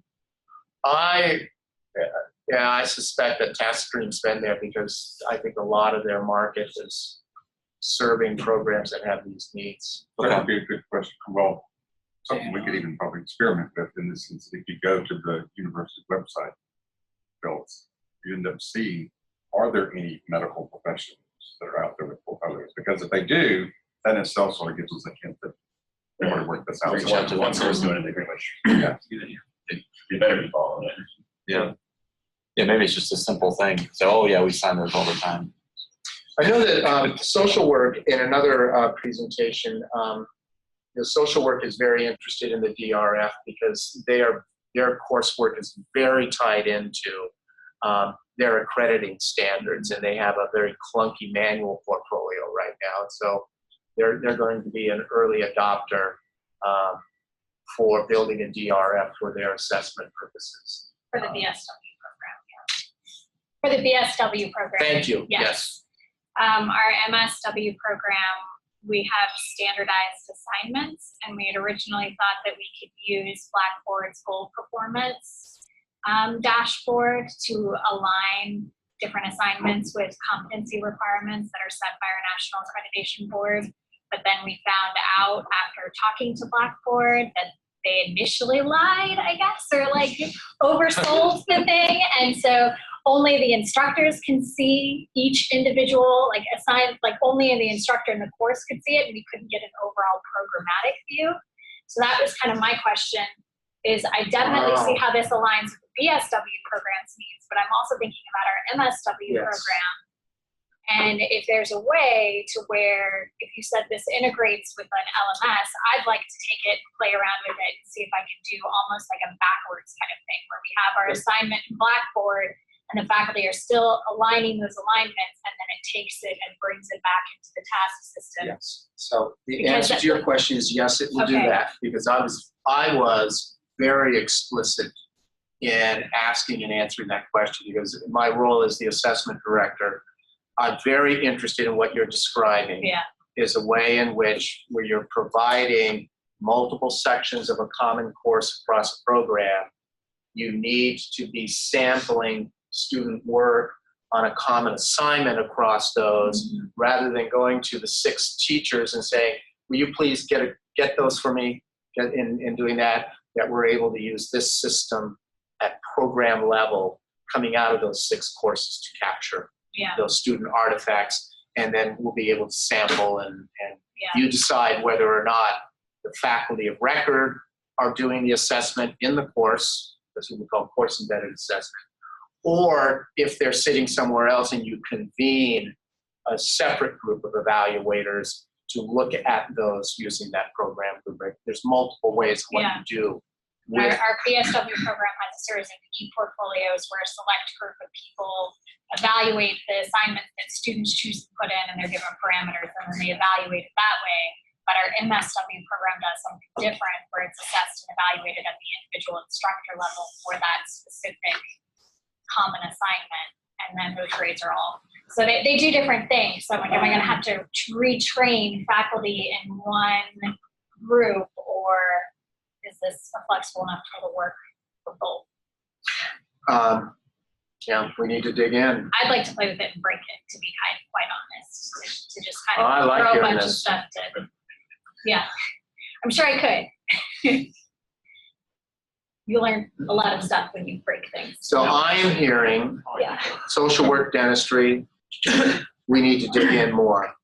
We want to be early adopters. What I need to do on my end is to get a nod, say, okay, let's get organized, show me what the work plan is for this. Otherwise, I'm a water balloon and I'm going to burst with this. But other than that, is there anything else you want to see right now? You said you can get us logins to try this out. Yeah. I think that might be the best next step, to see what quirks there are in it, if there are any, and figure out the best workflows. Yeah, I agree. I'd like to explore the database administration side as far as like loading up courses. Yeah, exactly. From Banner, Blackboard. It might be more beneficial to go that route first before like some official rollout plans out, because we might uncover like a workflow that works better or doesn't work as well. And we can work with Colleen to look at some of the Blackboard programs just for testing case without hurting anything. I am thinking, and this may just be my own insecurity because of my ignorance, that we'll need to probably have just a smaller meeting. And I have not engaged them with the technology about using the AIP and all these kinds of links and working with Banner and things like that. And I think that if we want to start that query, it's going to take more planning and thinking through than me just simply getting you enrolled as managers with it right now. Colleen, it's safe to say we can bring it up to the University Technology Advisory Committee. We can bring it up. I mean, we're both on that committee, and we have a December meeting. We have a meeting the first Tuesday of every month. Would have been nice to add that to November, but I think we'll have a December meeting still. We can add that to the agenda. That way all the IT directors and the administrators at least know about it. And I know it went through the IT steering committee. I saw the tax screen, but I don't remember talking to Dan about it. Yeah. I don't remember that. Sean Mays just mentioned that it has the LMS integration, but I didn't. Right. And I'm assuming that it went through the IT governance as well. So Oh, yeah. I guess my question would be, and I don't know that we even know this answer yet, but in that review, are there any of these features that integrate into Blackboard that for security reasons are going to be shut down and not allowed? Because we do have some things that happens with when we integrate into Blackboard. For security reasons, we turn some features off. And I just want to make sure that we're looking at those. Well, that's the benefit to having a group try to break it. Yeah. To figure out like where do you get like an error message and why are you getting an error message? And make sure the ISO does the security scan on it. I can't remember if Dan did that or not. I mean, he's on the IT steering committee, but you're talking about the governance committee. But yeah, I think he would have done it. I know that TaskStream has just recently dedicated a whole new office to these integration questions. And I attended their user conference last summer. One of the things that the executives were talking about, where the whole watermark business plan is going, is more and more integration across platforms, so that you have intelligent, they're using this language, intelligent systems, so that what's happening in your LMS is talking to Banner, and we're able to deploy information about student learning in a lot of different ways, rather than as it traditionally has been, student learning just kind of lives in our grade books, and occasionally we have to do this thing called assessment to try to speak to the program, and it's always been really siloed and pretty incomplete, I think. Scott, did you say you were working with someone with a guitar? Yes. Could we Could I send a note to my chairs and see who might come forward? I don't know. What, do you know what department things are? Yeah. Can you name a name? Yeah. Right. Is it Jacqueline? She is Yeah. an associate or assistant dean in their library for me. Oh, in library, okay. But it's a faculty person delivering one of the English 101 courses. So it's really just looking at setting it up for her course, and she wants her students to have a portfolio for their growth as writers. I For was that. hoping it was going to be one where we have a counterpart here. Jacqueline Williams, thank you. Yeah. I have a Zoom session with Jacqueline and her TS person, Mona, I think. Mm-hmm. And, pardon me? Sorry. On Tuesday morning, you know? Yeah. So I'm happy to have anybody jump in on that. Is there like a proposed timeline that we can publicize? Nope. I'm sorry, but I'm so flat-footed. How are we incentivizing people to right now Do not, participate? not that I'm aware of. Okay. Over in academic affairs, the folks that are you know that this is on their radar, it's like, you know, the real initiative, which is just starting to get legs underneath it. There's a lot of infrastructure building and planning going on with that. The undergraduate student research, they're very interested in this. There's a whole bunch of undergraduate student research portfolios they can show you in there for students, you know, out of their undergraduate research project. Service learning. So those kinds of initiatives are wanting to look at whether or not, A, to use a web portfolio, B, is this the platform for them? But you know what? That's as far as the conversations have gone. It's just kind of like Christmas is, you know, it's like planning for Christmas. You know, you got to sit down and plan sometime, but we haven't sat down to have those conversations. I'm sorry. So with each group that decides they want to kick this on, will they support it themselves or will it be centrally supported? I have no answer for you. And these are things that when I'm asked to pay attention to this, give me the heebie-jeebies. Who knows? You said that we have a. I'm sorry. That's okay. You said that we have a 5-year contract. What year number are we in? One, Okay. When did we start year number May. 1? May. All right. those are answers I can give you. Okay. And it sounds like it was kind of almost like the 11th hour for this. It was, you know, all of my attention was on the AMS and on this other product docket, which I want to talk about. And as much as I liked everything in here, I thought the understanding was that we're not ready for this, so we're not going to pursue it. And then at the last second, it was, yeah, let's throw that in too. But the way you're communicating about this is part of a menu or a suite of options that you have. So if I sent out an email to all my chairs and said, well, preferably foundation year, so you get first year, so you come to cohort and sort of track that, but that would be ideal, I think. Who would want to participate in a beta? Would you be comfortable with that? No, not yet. You know what? I need to have that conversation with Deborah Noble Triplett. Okay.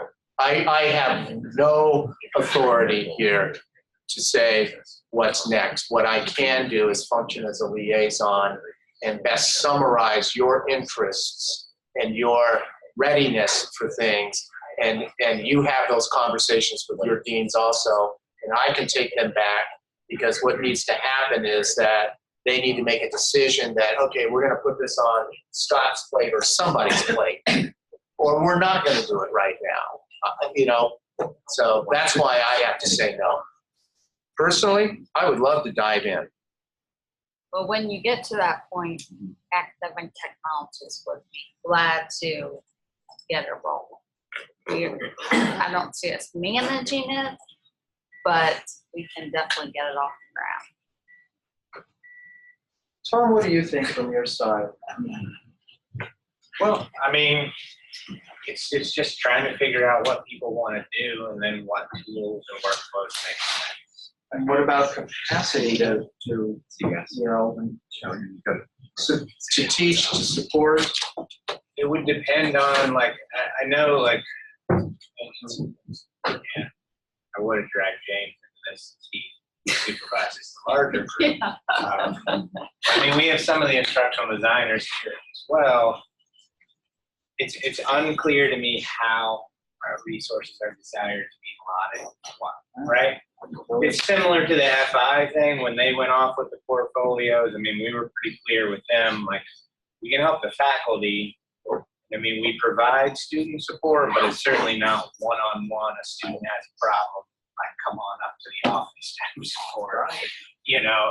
And I looked a little bit around at some of this, and I was trying to figure out if they did HIPAA compliance out of the box. It doesn't look like it. I can find it, you know. So I mean, like, there's some tangled things in here that are going to have to be worked out. As far as our group is concerned, I mean, we help faculty to, you know, get classes together, but we're not tech support. We don't show them what buttons to push or, you know, how to actually develop something.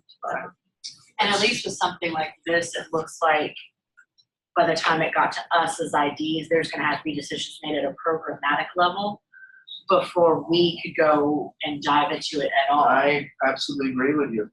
I can work programmatically, like with dentistry and social work, for setting up for program learning outcomes assessment. I mean, that's in my wheelhouse.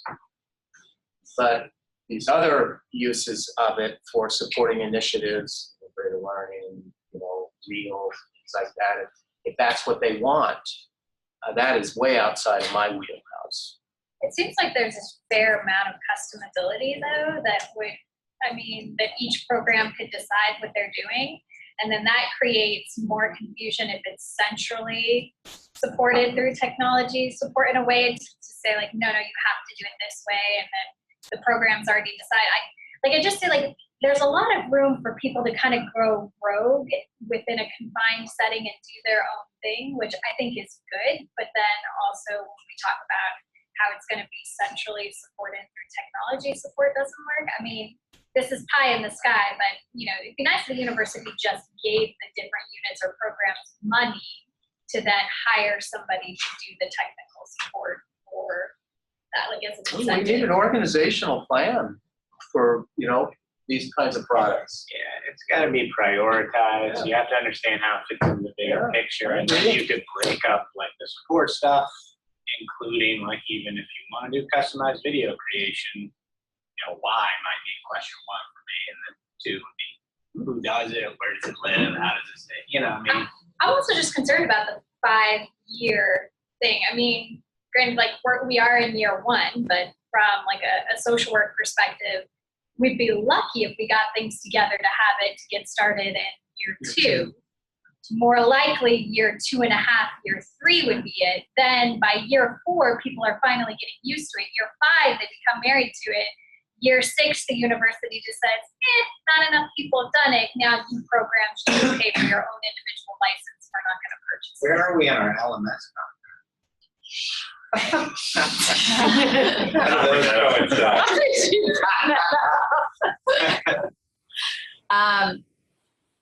Right. You don't have to answer that question.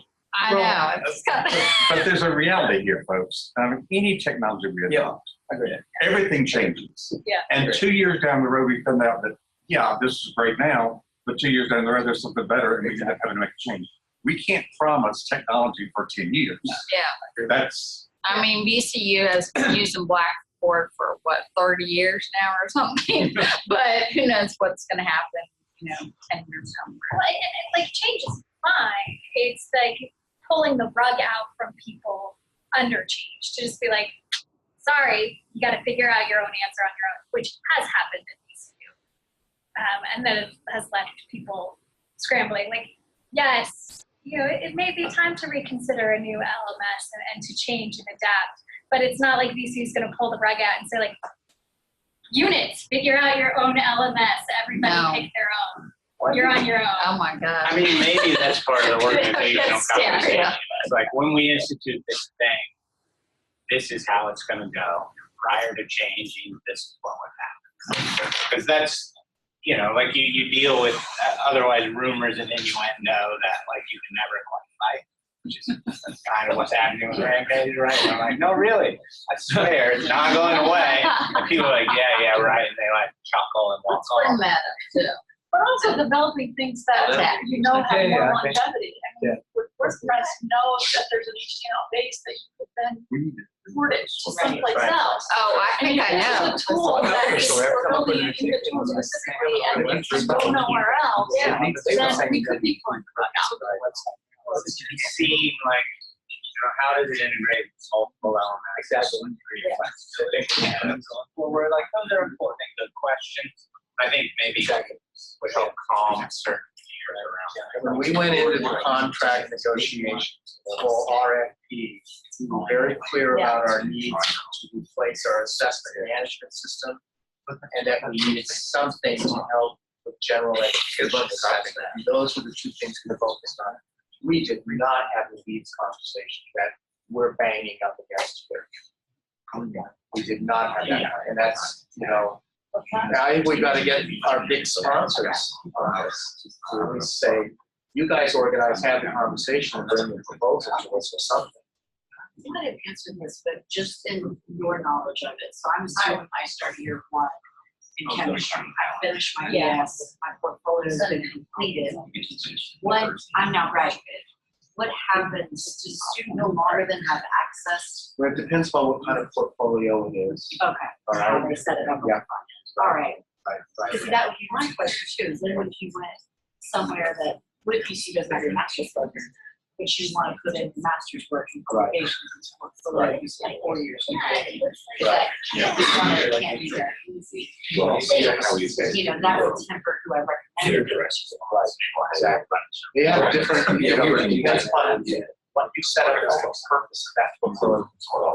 The chemistry DS one I was showing you, that's not for the student. That was more for the faculty in chemistry DS who write to assess.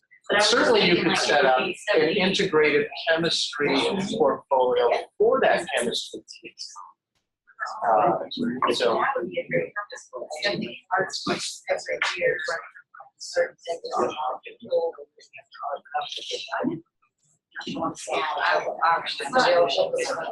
yeah, we just really need to have science. I'm able to understand the conversation, but I'm not very good at reading.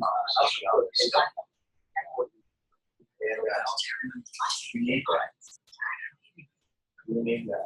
Looks like task stream will export PDF and a raw like HTML. Exactly. So let's do it. So I am. Yeah, I mean, right, yeah. Right, you know. Yeah. Okay, yeah. I'm just making notes. Grab some more. Yes. You'll see in